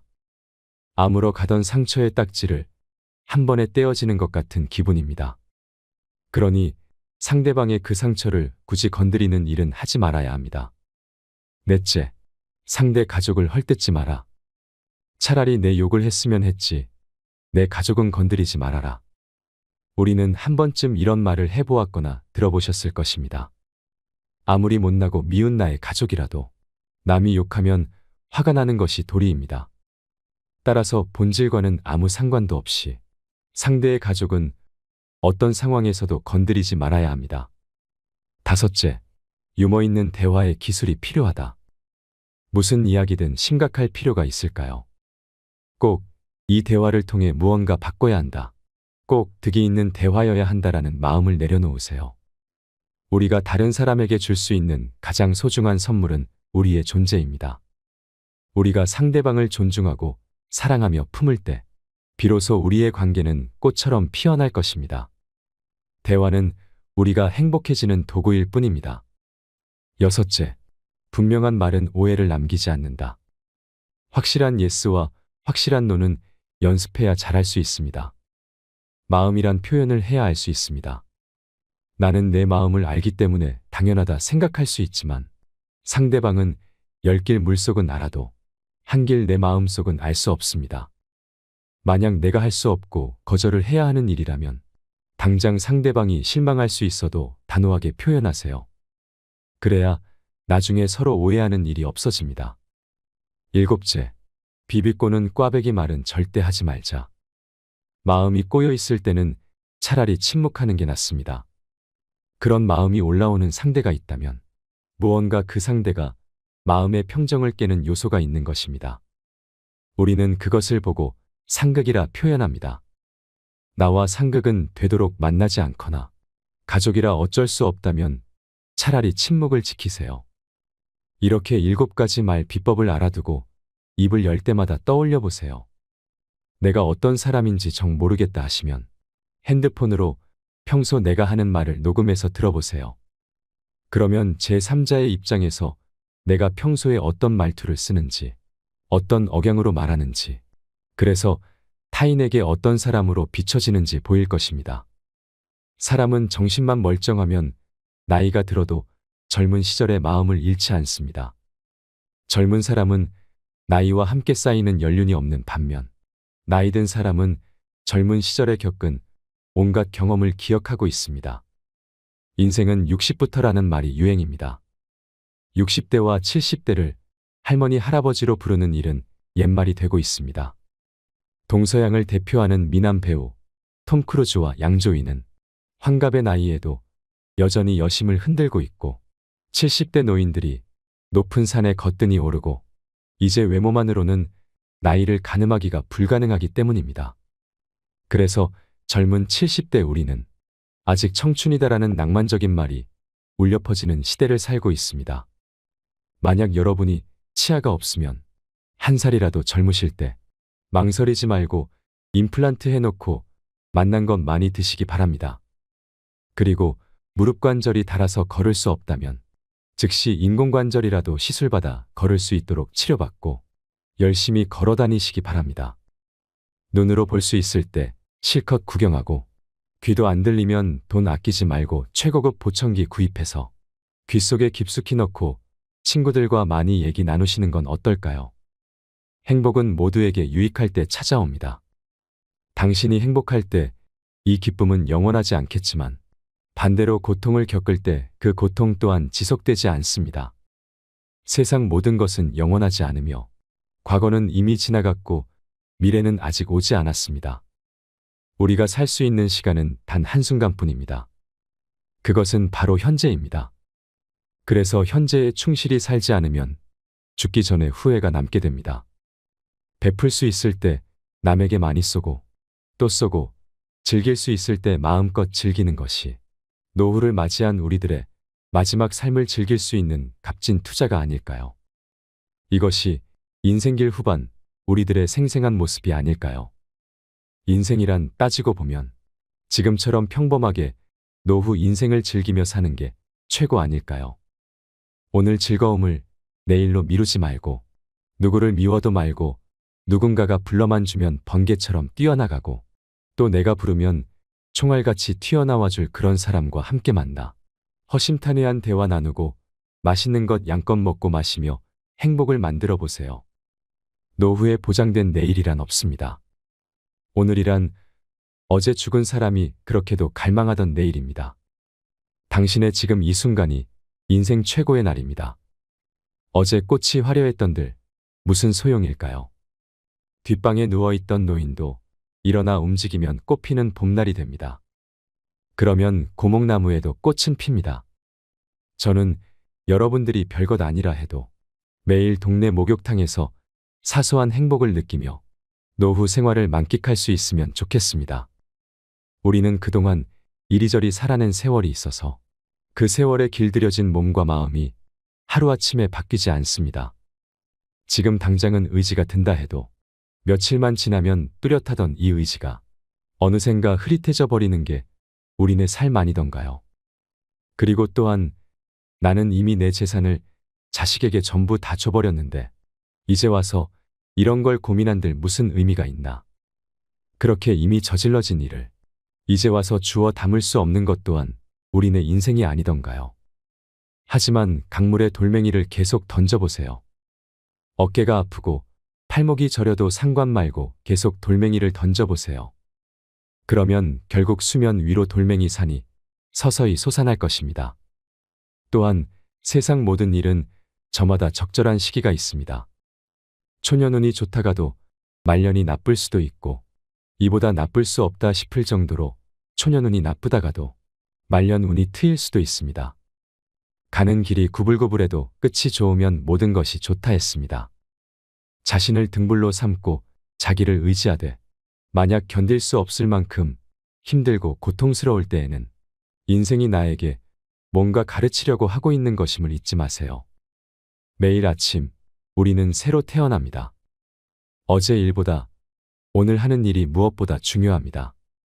언젠가 못 보고 못 듣고 못 먹고 못 입고 못 걷고 내 손으로 아무것도 못할 그런 날이 오기 전에 남은 인생 양껏 즐기다가 어느 날 밤 내 집에서 잠들었는데 그대로 영면하는 것이 오복 중에 가장 큰 복이 아닐까요?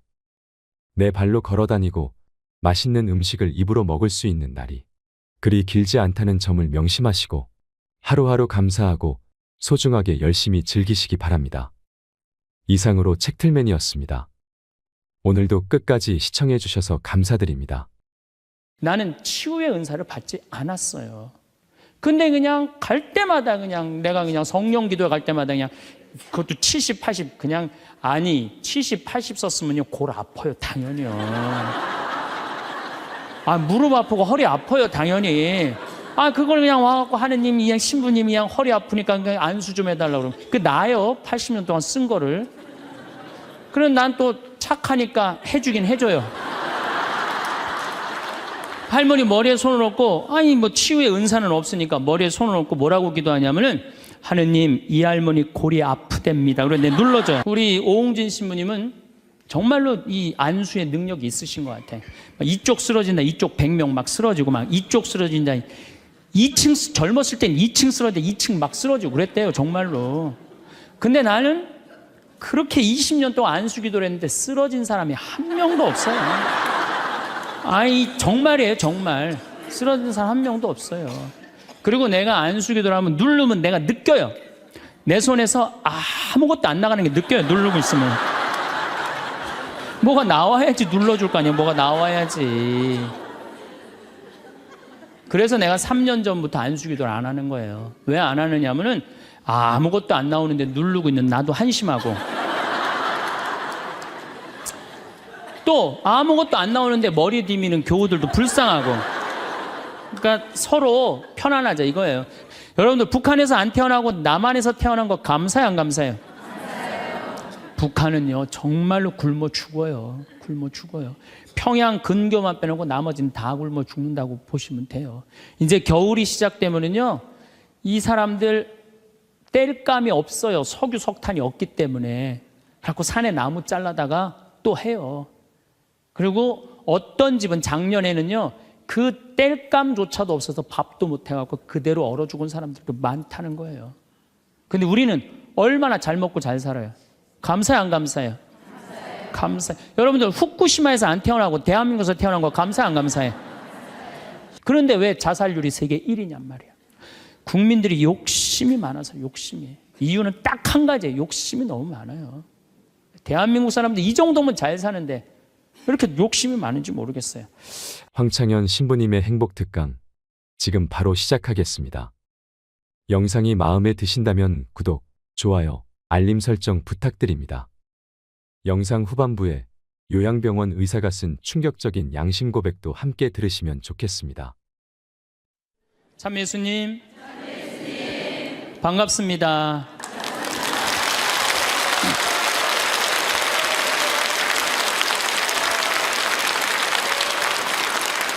우리가 하느님의 이 뜻대로 살아가고 악마의 유혹에 빠지지 않으려면은 돈에 대한 유혹, 명예에 대한 유혹, 권세에 대한 유혹, 하느님이 계실까 안 계실까에 대한 신앙에 대한 유혹, 이걸 빠지지 않으려면 우리는 항상 기쁘게 살아야 돼요.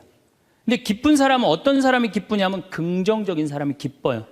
또 어떤 사람이 기쁘냐 하면은 정말 마음을 욕심이 없는 사람이 기뻐요. 욕심이 꽉 차 있는 사람, 자식 출세하기를 바라는 사람, 돈을 많이 벌기를 바라는 사람, 그냥 높은 자리에 올라가기를 원하는 사람, 이런 욕심이 있는 사람들은요 기쁘지 않아요. 마음을 완전히 비우고 오늘 하루를 즐겁게 사는 사람. 여러분들, 영어로 내가 좀 유식한 말을, 영어로 선물이 뭐냐면은 프레젠트예요. 근데 오늘이라는 뜻도 영어로 프레젠트예요. 오늘은 하느님이 주신 선물이에요. 오늘은. 과거, 지나간 과거 여러분들 묻지 마세요. 아무리 과거를 돌이키려고 해도 과거는 돌이킬 수가 없는 거예요. 과거에 연연하는 사람들 우울증에 걸려요.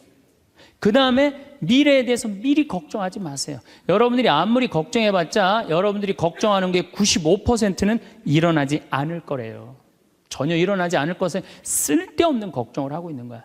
제일 중요한 건 오늘을 즐겁게 사는 거야. 밥 3끼 먹고 눈 콧구멍 2개 있는 게 얼마나 여러분들 감사한 줄 아세요? 콧구멍이 얼마나 2개 있는 게 감사하냐면은, 눈 2개 있는 것도 감사하지만 콧구멍 2개 있는 게 얼마나 감사하냐면은, 이 콧구멍이요, 숨을요, 이 냄새를 맡는데요, 한쪽만 4시간을 맡는 거예요. 그리고 4시간이 딱 지나고 나면 한쪽이 교대를 해요. 반대쪽이 냄새를 맡는 거예요. 만약에 김치찌개 동시에 2 콧구멍으로 다 맡으면 기절해. 그러니까 여러분이 콧구멍 2개 있는 것만 해도 얼마나 감사한 건지 몰라요. 지금 여기 손가락 10개, 발가락 10개 가지고 콧구멍 2개, 눈 2개 갖고 오신 분들은요, 무조건 기쁘게 살아야 되는 의무가 있는 분들이에요. 하나님이 다 주신 거예요.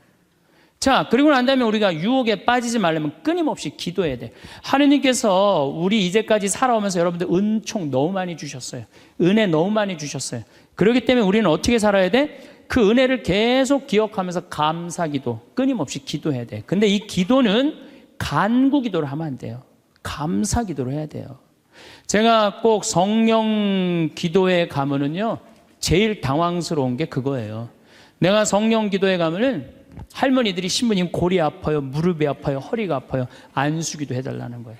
근데 저는 신부 될 때 이 제단에 엎드려서 하나님한테 2가지를 청했어요.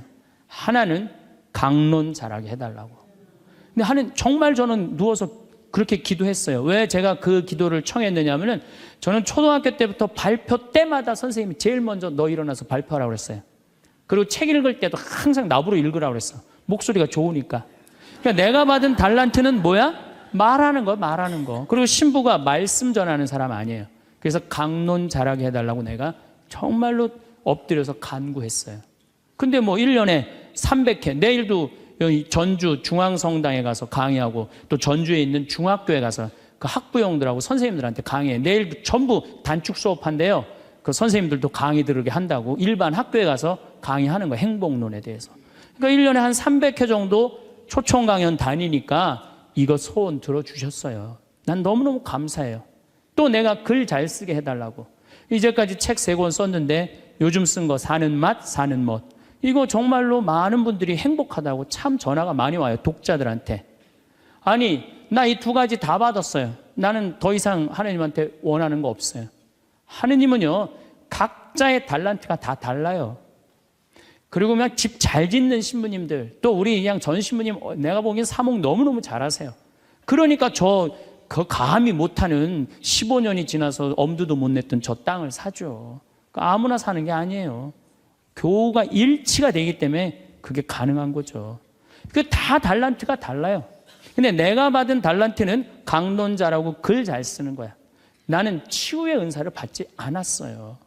근데 그냥 갈 때마다 그냥 내가 그냥 성령 기도에 갈 때마다 그냥 그것도 70, 80 그냥 아니 70, 80 썼으면요 골 아파요 당연히요. 아 무릎 아프고 허리 아파요 당연히.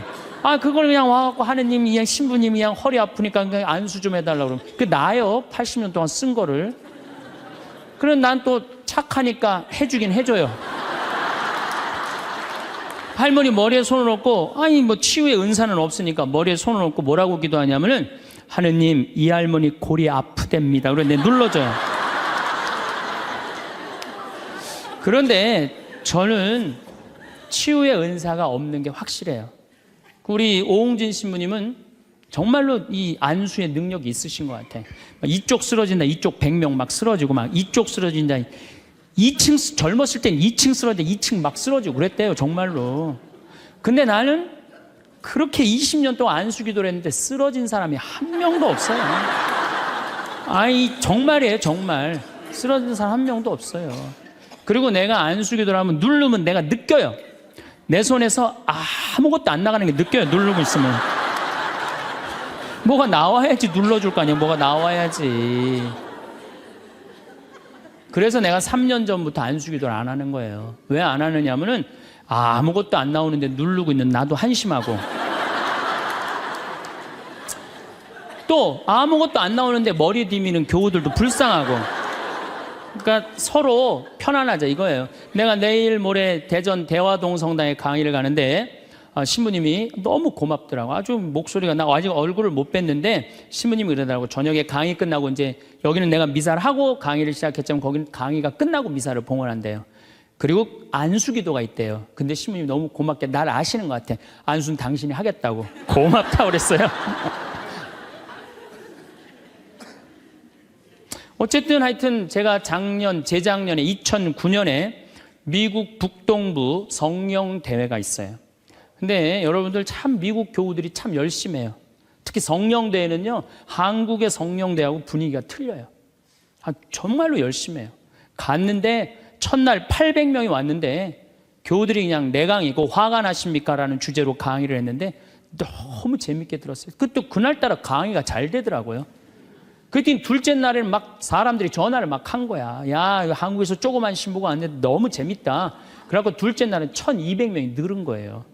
그런데 성령대 19년 활동한 늘어난 적이 처음이라는 거예요. 그런데 점점 나는 불안한 거예요. 점점 성령대 하이라이트를 향해서 가는 거야. 성령대 하이라이트는 뭐냐면 치유의 안수의 절이야. 점점 불안한 거야 이거. 아니 내 손에서는 아무것도 안 나오는데 이제 아무 능력 없는 거 탈로가 나게 생긴 거야. 그런데 그때 같이 갔던 신부님이 청주교구 박효철 베네딕토 신부님이라고 있으세요. 전국 성령 지도 신부님이세요. 근데 그분은 내가 뵈니까 치유의 은사가 있어요. 그러니까 나는 말씀의 은사가 있지만 그분은 치유 은사가 분명히 있는 분이야. 그래서 나한테 오지 말고 박신부님한테 가라. 그것도 나하고 본명도 같아. 베네딕도 박신부님한테 가라. 그리고 난 도망갔어요, 사실은. 그런데 그 예절을 저 강당 뒤에서 보는데요, 정말 은혜롭더라고요. 나는 죽었다 깨어나도 그렇게 못해요. 근데 그때 200명이 났어요. 정말로 내가 다음에 갔는데도 그때 치유됐다는 사람 너무 많이 만났어요.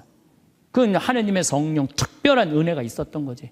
그래갖고 이제 박신부님 덕분에 내가 잘 마치고 이제 한국에 이제 돌아왔어요. 2010년이 됐는데 미국 북동부 성령대에서 또 전화가 왔어요. 올해 또 와달라는 거예요. 내가 화를 냈어요. 왜 자꾸 날 부르느냐. 그거 부담스럽거든요. 그거 굉장히 큰 대회니까. 아니 내 손에서 아무것도 안 나온다는데 왜 자꾸 부르느냐. 좀 이 손에서 능력 나오는 신부님들 불러라. 그랬더니 그 교우들이 위원들이 하는 말이 신부님 걱정하지 말라고. 신부님은 손에서 안 나오는 대신 입에서 나오니까 걱정하지 말라고.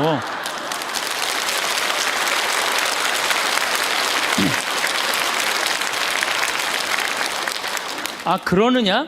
그렇다면 내가 가겠다. 그리고 이제 작년에 내가 또 북동부 성령대를 갔어요.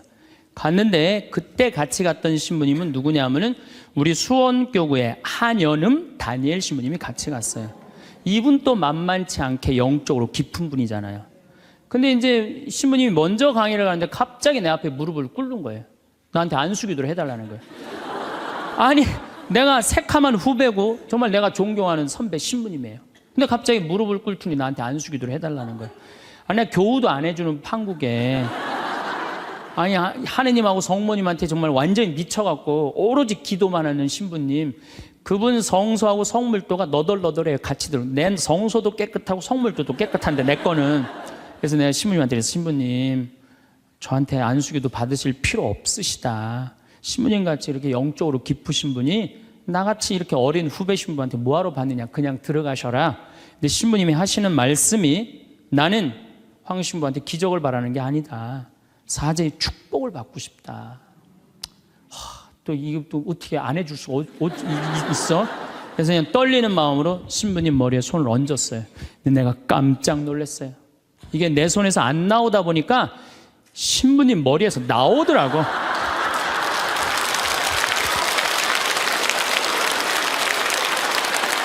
아니 정말로 성령의 기운이 느껴지는 거예요. 정말로. 이야, 이러는 수도 있구나. 이게 내가 안 나오면 머리에서 나오는 수도 있구나. 하지만은 우리가 하느님을요, 골 아프면 골 고쳐주고, 머리 아프면 머리 고쳐주고, 무릎 아프면 무릎 고쳐주고, 허리 아프면 허리 고쳐주는 분이 아니에요. 하느님은요, 찬양 받으실 분이에요. 하느님은 영광 받으실 분이에요. 하느님 우리 심부름꾼 아니에요. 그것도 돈이나 많이 주면서 시키면 내가 몰라. 달랑 1,000원 주면서 뭘 그렇게 많이 시켜.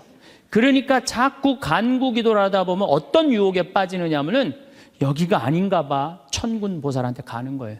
그래서 천주교 교우들이요 전보로 많이 다니는 거예요. 그래서 일단 찬양기도 감사기도 하는 교우들은요 하느님 의심하지 않아요. 그리고 얼마나 은혜로워요.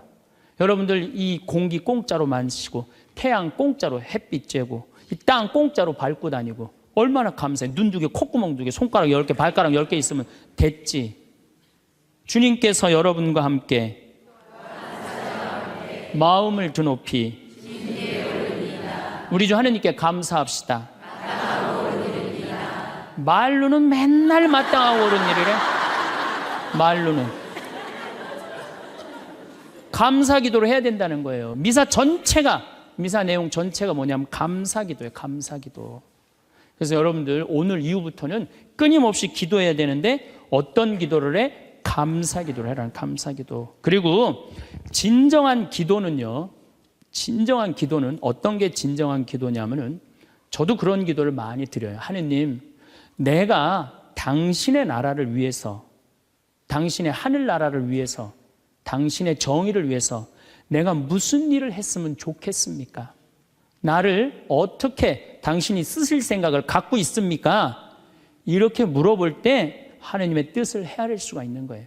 그러니까 성당에는 하느님 뜻을 실천하려고 나오는 거지 하느님이 내 뜻을 실천하라고 성당에 나오는 게 절대 아니다. 근데 우리 많은 교우들은 그걸 착각하고 있는 거예요. 예수님도 마태오복음 그 산상설교의 5장, 6장, 7장에 뭐라고 그러셨어요? 주의 기도를 가르쳐 달라고 그러니까 뭐라고 그랬어요? 너희들 기도할 때 많은 말 하지 말아라. 하늘에 계신 우리 아버지 이름이 거룩히 빛나시며 아버지의 나라가 오시며 아버지의 뜻이 뭐라고 그래요? 하늘에서와 같이 땅에서도 이루어지소서. 그렇게 기도하라고 그랬잖아요. 근데 우리는 그냥 성당에 나와서 계속 내 뜻만 계속 어필하는 거예요. 더욱이 여러분들 예수님하고 친해요, 안 친해요? 친하지도 않으면서 그냥 계속 이것이 해줘라. 여러분들, 이 생각 해봐요. 정말 친한 친구가 와서 부탁하면은 들어줘요, 안 들어줘요? 힘들어도 들어줘요. 내가 좀 고통스럽더라도 그걸 나눠줘요. 생전 본 적도 없는 친구가 와서 딱 오더니 1,000원 주더니 야, 내가 정말로 필요한 게 있는데 나 좀 도와줘라. 도와주고 싶어요, 안 도와주고 싶어요? 도와주고 싶지가 않다는 거예요. 그래서 여러분들 기도는 뭐냐면 일단은 예수님하고 친구 되기 위해 하는 거예요. 예수님하고 대화하는 거예요. 대화를 해서 예수님, 당신이라면은 이 땅을 사겠습니까? 안 사겠습니까? 당신이라면은 이 지금은 이 무슨 요즘 무슨 그 제2금융권 막 이자 막 100%, 200%, 막 1000% 하는 사람들 있잖아요. 내가 만약에 예수님이랑 과연 그런 걸 할까? 그 사람도 얼마나 고통스러운데. 내가 예수님이라면은 내 아이를 어떻게 키울까? 내가 예수님이라면은 내 남편한테 어떻게 할까? 내가 예수님이라면은 아내한테 어떻게 할까? 내 아내한테 어떻게 할까? 이걸 물어보려고 기도하는 거예요. 그래서 기도라는 것은 간구 기도가 기도가 아니야. 그래서 난 묵주기도, 구일기도 보면 딱 지향 하나 두고 그냥 기립다 기도하는데 난 정말로 마음이 아파요. 묵주기도는 저는 요즘 묵주기도 드릴 때 오늘도 내가 묵주기도 5단을 바치면서 연옥에 있는 영혼들 구원해달라고 기도했어요. 왜냐하면 성모님이요 그렇게 기도하라고 그랬거든요.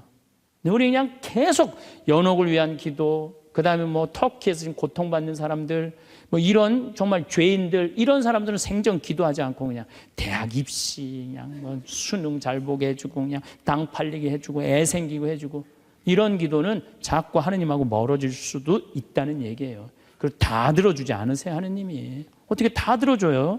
내가 할 일이 있는 거지. 또 기도는 예수님의 말씀을 음미할 때 기도가 즐거워요. 예수님 묵상할 게 너무 많지 않아요? 예수님에 대해서 나는 예수님 말씀 중에 내 눈 속에 있는 들보는 보지 못하면서 남의 눈에 있는 티끌을 빼주려고 그러느냐. 자기 눈에는 들보는 못 보고 남의 눈에 티끌. 이거 내가 살아오면서 나도 그렇겠지만은 정말로 많이 봐요, 우리가. 그래서 나의 잘못, 나의 험, 나의 약점, 이거를 항상 볼 수 있도록 노력해야 되는데 우린 그런 걸 안 해요. 예수님 말씀 틀린 말 하나도 없어요. 사람이 안식을 위해서 있는 것이 아니라 안식일이 사람을 위해서 있는 것이다. 이것도 얼마나 멋있어요. 저는 요즘 오늘 국회 통과했다고 그러더라고요. FTA. 근데 난 판단이 안 서요. 왜냐하면 이거 FTA 누가 시작했냐면 노무현 대통령이 시작했어요. 그때는 한나라당이 쌍수를 들고 반대했어요. 그때는 이번에는 이명박 대통령 FTA 하니까 이번엔 민주당이 쌍수를 들고 반대했어. 나는 누가 옳은지 구분이 안 돼. 그러니까 믿음이 안 가는 거예요. 믿음이 안 가는 거예요. 나는 정말로 사람을 위한 일이 뭔가, 예수님이 과연 어떤 의미에서 이런 말씀을 했는가, 참 묵상할 거리가 너무 많죠. 또 너희들 무엇을 먹을까, 무엇을 입을까, 무엇을 마실까 걱정하지 말아라. 하늘에 나는 새도 다 먹여줄 거다. 그리고 내일을 걱정하지 마라. 내일 걱정은 내일이 할 것이다. 그날 고생은 그날로 충분하다. 여러분들 오늘 하루 종일 일하고 여기 오신 분들 많으시죠? 얼마나 피곤해. 가서 씻고 누워서 그냥 쉬고 싶은데 여기까지 온 분, 예수님, 내가 지금 예수님 이 자리에 있으면은 이 말 하고도 남았을 것 같아. 너희도 오늘 고생으로 충분한데 내일 걱정하지 말아라. 내가 다 알아서 해줄게. 예수님 분명히 그랬을 거예요. 이 말씀을 내 마음 안에 살아 움직일 때 여러분들은 진리가 너희를 자유롭게 하리라 처럼 정말로 자유롭게 살 수 있어. 근데 예수님 말씀이 하나도 없어. 그냥 성서 하나 붙잡고 하루 종일 묵상해 본 적도 없고 일주일 내내 묵상해 본 적도 없어. 그냥 성서를 읽은 적도 없어. 그러면은 여러분들은 기도가 어려운 거예요. 점점 기도하는 방법을 잃어버리는 거예요. 고생하며 무거운 짐을 진 너희는 모두 나에게 오라. 내가 너희에게 안식을 주겠다. 얼마나 내 멍에는 가볍다. 얼마나 좋아요. 예수님 말씀을 가만히 묵상해 보면은요, 다 위로의 말이야. 내가 너를 너무 사랑하니까 걱정하지 마라. 내가 있는데 뭐가 그렇게 걱정이 많으냐. 전부 그런 내용이에요. 함께 하겠다. 내가 너희와 함께 하겠다. 나는 너를 이제 종이라 부르지 않고 뭐라고 그랬다? 벗이라고 부르겠다. 예수님 행하신 행적을 봐요. 가난한 사람, 팔 하나 없는 사람, 눈 먼 사람, 귀 먼 사람, 나병으로 고생하는 사람, 또 죄 속에 있는 죄녀, 창녀, 가늠한 여인, 이 세상에 오셔서 그런 버림받고 고통받는 이들 속에서 사시다 가셨잖아요. 그분 삶을 가만히 이렇게 드라마를 보듯이 쫙 보면은 이거 끊임없이 기도할 수 있어요. 해도 끝이 없어. 예수님의 삶을 묵상한다는 게. 그러면은 그 안에서 예수님과 하나 되면은요, 그 다음 단계, 더 높은 단계 기도를 할 수 있어요. 근데 맨날 이거 달라, 저거 달라, 요거 해달라, 저거 해달라 그러면요, 그 사람은 깊이 신앙생활을 할 수가 없어요. 그럴 것 같아요? 안 그럴 것 같아요? 그렇죠? 그러니까 오늘 이후부터는 간구기도 하지 마세요. 이미 너희들 필요한 거 하느님 아버지가 이미 알고 있다. 그러시지 않으셨어요? 예수님이 그러셨거든요. 예수님 말씀은 되씹으면 되씹을수록 깊은 맛이 나요. 그래서 기도라는 건 뭐냐면 영적인 하느님을 느끼는 거예요. 영적인 하느님을 느끼는 거. 자, 우리가 기도가 구송 기도가 있다고 그러죠? 그 다음에 무슨 기도가 있어? 묵상 기도가 있죠? 그 다음에 무슨 기도가 있냐면 관상 기도가 있어. 관상 기도. 그 다음에 이제 뭐 어려운 단계로 넘어가면 일치의 기도가 있어요. 그게 무슨 기도냐면은 성당에 앉아서 하느님을 느끼는 거예요. 온 우주에 시편 19편 그 말도 소리도 비록 이야기 없어도 온 세상으로 퍼져나간다는 하느님을 느끼는 거야. 그러면은 성당에 1시간 앉아 있어도 1분 지나가는 것처럼 후딱 지나가요. 어떨 때는 3시간도 후딱 지나가요. 하느님을 느끼는 거냐. 말씀이 이제 넘어서서는 온 우주에 꽉 차 있는 하느님을 느끼는, 살아있는 현존하시는 하느님을 느끼는 거야. 그런 하느님을 느끼다 보면은 이제 성인들이 이제 그 다음에는 어느 단계로 가요? 탈원 상태 가는 거. 온전히 하느님을 느끼는, 희열을 느끼는 거죠.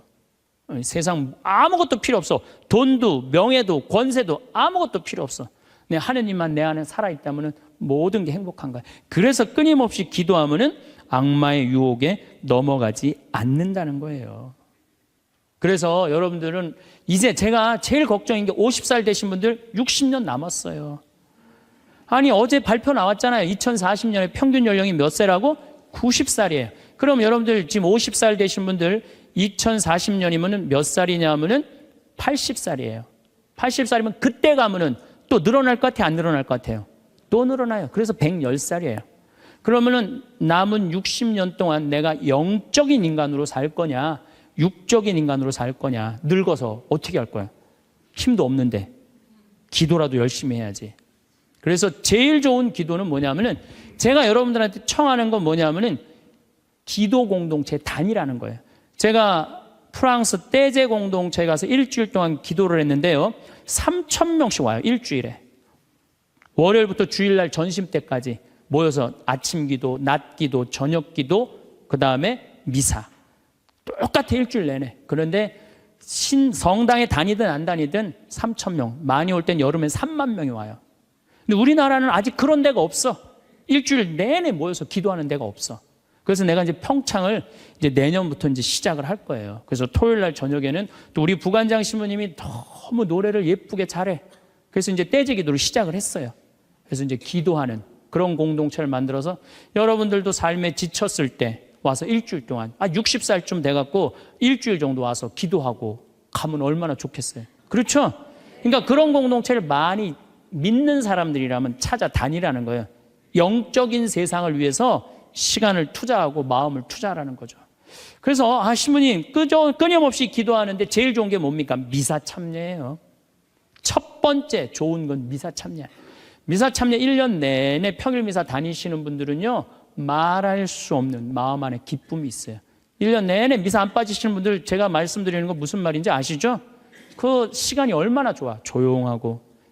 이 성당 안이 얼마나 세상하고 완전히 단절된 거 아니야. 그 시간만은. 그리고 예수님하고 하나 되는 시간이잖아요.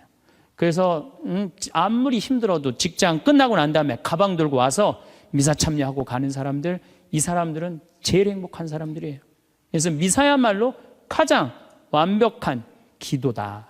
그래서 여러분들 주일 미사 말할 것도 없고 평일 미사 시간 내서 오시면요, 하느님께서 이끌어 주셔요. 그 다음에 두 번째, 끊임없이 기도하는 방법 중에 하나는 성서 읽는 거야.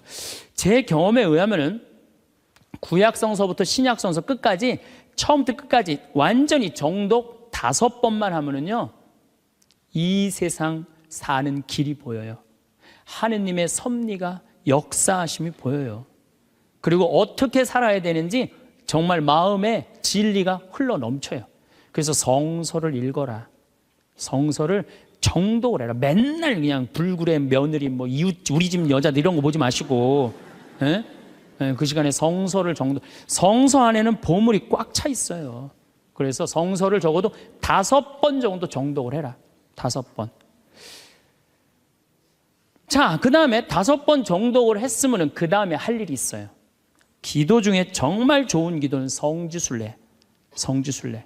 제가 지금 성지순례를 2년에 한 번씩 매년 정기적으로 가요. 그런데 예루살렘에 가보니까요, 예수님의 발자국이 느껴져요.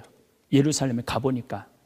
그리고 갈릴레아 가보니까 물고기가 밤에 얼마나 튀는지, 예수님이 밤새 제자들이 물고기 잡는 거 보면서 참, 물고기 저쪽에서 튀는데 이쪽에서 막 한 것 같아 보니까, 그냥 예수님이 그 2000년 전에 행하셨던 말씀, 그게 다 살아 움직이는 거예요. 이집트에 가갖고 출애굽 경로를 밟아서 시나이산 꼭대기, 모세가 십계 받으러 갔는데 올라가 보고 예루살렘에 내가 들어갈 때 이스라엘 백성이 얼마나 기뻤을까 느껴져요.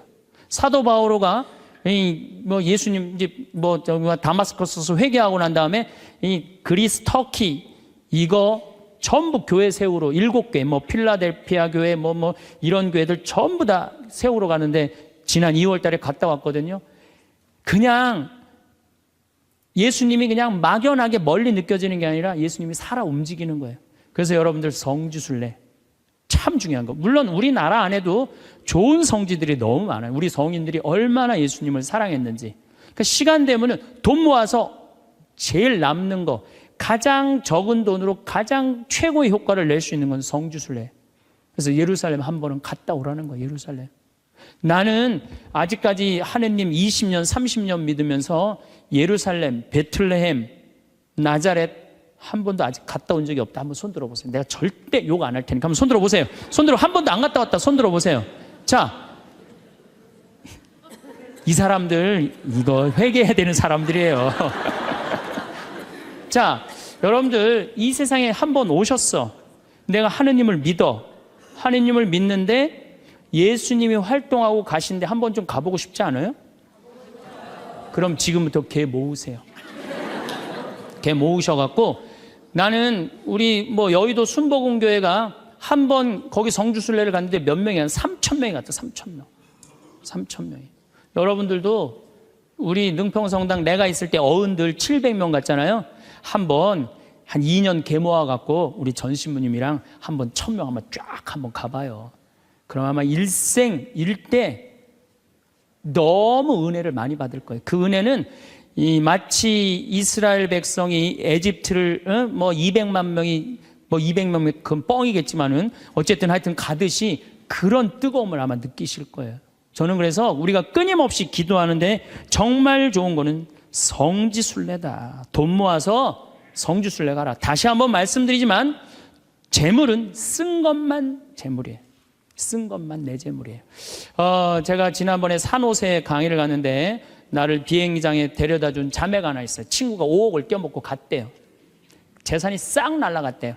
근데 유일하게 자기가 아깝지 않았던 거, 성지순례 간 것만 아깝지 않더래요. 그거 갔다 오기를 얼마나 잘했는지, 성지순례 때마다 갔다 온 게 그것만 자기 마음 안에 살아 움직이더래요. 여러분들도 나중에 이 돈 저 돈 떼어먹고 땅 치고 통곡하지 말고 미리 지금 돈 모아서 성지순례 갔다 오십시오. 그리고 묵주기도 우리가 가장 쉽게 할 수 있는 기도예요. 누워서도 할 수 있고, 뭐 반신욕하면서도 할 수 있고, 걸어가면서도 할 수 있고. 묵주기도도 성모님 말씀대로 죄인들의 회개를 위해서, 연옥 영혼들의 고통 덜어주기 위해서, 그 기도가 저는 묵주기도 중에 가장 아름다운 기도라고 생각을 해요. 그래서 우리의 기도를 불쌍한 영혼들이 많이 기다리고 있으니까 그런 지향을 두고 그냥 수능 잘 보게 해주고, 애 생기게 해주고, 월세 나가게 해주고, 땅 팔리게 해주고, 그런 기도하지 마시고, 이렇게 끊임없이 기도하는 사람은요, 악마의 유혹에 빠질 시간이 있겠어요, 없겠어요? 당연히 없어요. 당연히. 자, 그 다음에 어떤 처지에서든 감사하여라. 감사하는 사람 또 유혹에 안 빠져요. 여러분들 북한에서 안 태어나고 남한에서 태어난 거 감사해요, 안 감사해요? 북한은요 정말로 굶어 죽어요. 평양 근교만 빼놓고 나머지는 다 굶어 죽는다고 보시면 돼요. 이제 겨울이 시작되면은요 이 사람들 뗄감이 없어요. 석유 석탄이 없기 때문에. 그래서 산에 나무 잘라다가 또 해요. 그리고 어떤 집은 작년에는요 그 뗄감조차도 없어서 밥도 못 해갖고 그대로 얼어 죽은 사람들도 많다는 거예요. 근데 우리는 얼마나 잘 먹고 잘 살아요. 감사해요, 안 감사해요? 감사해요. 여러분들 후쿠시마에서 안 태어나고 대한민국에서 태어난 거 감사해, 안 감사해? 이거 여러분들 깊이 묵상해야 돼요. 왜냐하면 일본은 1년에 지진이 5,000번 일어나요. 5,000번. 하루에 15번 일어나요. 더 놀라운 거는 이번 12월, 1월 달에 지진이 또 일어난다는 게 지금 감지가 된다는 거예요. 일어날지 안 일어날지 모르겠지만은 일본 사람들은요 너무 불안한 거예요. 근데 우리나라는 지진이 1년에 몇 번 일어나는 줄 아세요? 15번 정도 일어나요. 근데 이 중에 지진의 강도가 2.7에서 3.2예요. 보통 일어나는지 안 일어나는지도 모를 정도예요. 근데 일본은 막 일어나면 4.0만 넘어가면요 정말 천둥 소리 얼마나 불안한지 몰라요. 나는 그걸 경험을 했어요. 지진이라는 게 무시무시해요. 근데 우리는 아무런 그런 게 없이 살잖아요. 이번에 이 터키 지진 일어났죠? 지진 일어났는데 여진이라고 그래요. 한 번 꽝 하고 난 다음에 계속 흔들리는 게 1,500번 일어나는 거, 1,500번. 근데 우리는 얼마나 행복한 나라에서 살아. 그런데 왜 자살률이 세계 1위냔 말이야. 국민들이 욕심이 많아서, 욕심이. 이유는 딱 한 가지예요. 욕심이 너무 많아요. 대한민국 사람들 이 정도면 잘 사는데 왜 이렇게 욕심이 많은지 모르겠어요. 여러분들 그 한국처럼 잘 먹고 잘 사는 나라가 없어요. 여러분들 이탈리아라는 나라 잘 살아 못 살아요? 잘 살죠? 그런데 이탈리아가 우리나라가 경제력은 세계 13위지만은 소비 지수는 7위예요. 7위. 정말 잘 먹고 잘 사는 나라가 우리예요. 내가 뭐 예전에 방송에도 한번 말씀드렸지만 우리나라 갈비집에 가보면요 진짜 잘 먹어요. 갈비 막 먹으러 가면은요 막 이렇게 한 상 반찬 나와요. 그냥 그 계란찜, 그 다음에 무슨 뭐 단호박 삶은 거, 메추리알, 뭐 그 다음에 무슨 뭐 사라다, 무슨 야채 사라다, 국물 김치, 뭐 별게 다 나와요. 그 다음에 파란 국수 말아서 나와요. 그리고 4명이 하면 4인분 시켜요. 4인분 시키면 그냥 배가 빵빵해. 한국 사람들은 배 빵빵하면 안 돼. 갈비집에 가고 배 터질 때까지 먹어야 되냐. 2인분 더 시켜요. 더 시켜서 먹고 난 다음에 그래도 우린 분이 안 풀려. 그냥 아줌마가 하나 쓱 나와서 이렇게 물어봐요. 냉면을 먹을래? 된장찌개를 먹을래? 그냥 그거 먹고 커피 공짜로 먹는 나라가 어디 있어요. 잘 먹어요. 횟집도 마찬가지예요. 횟집도 일본에 가고 내가 회 정식 시켰는데 회가 딱 2점 나왔어요. 이게 맛백인가 보다 그러고 홀딱 먹었어요. 아무리 기다려도 회가 안 나와요. 왜 안 나오냐니까 그게 다라는 거예요. 근데 우리나라는 횟집에 가면 뭐부터 나와요? 씻기다시 나오죠? 개불, 멍게, 해삼, 전복, 낙지, 꽁치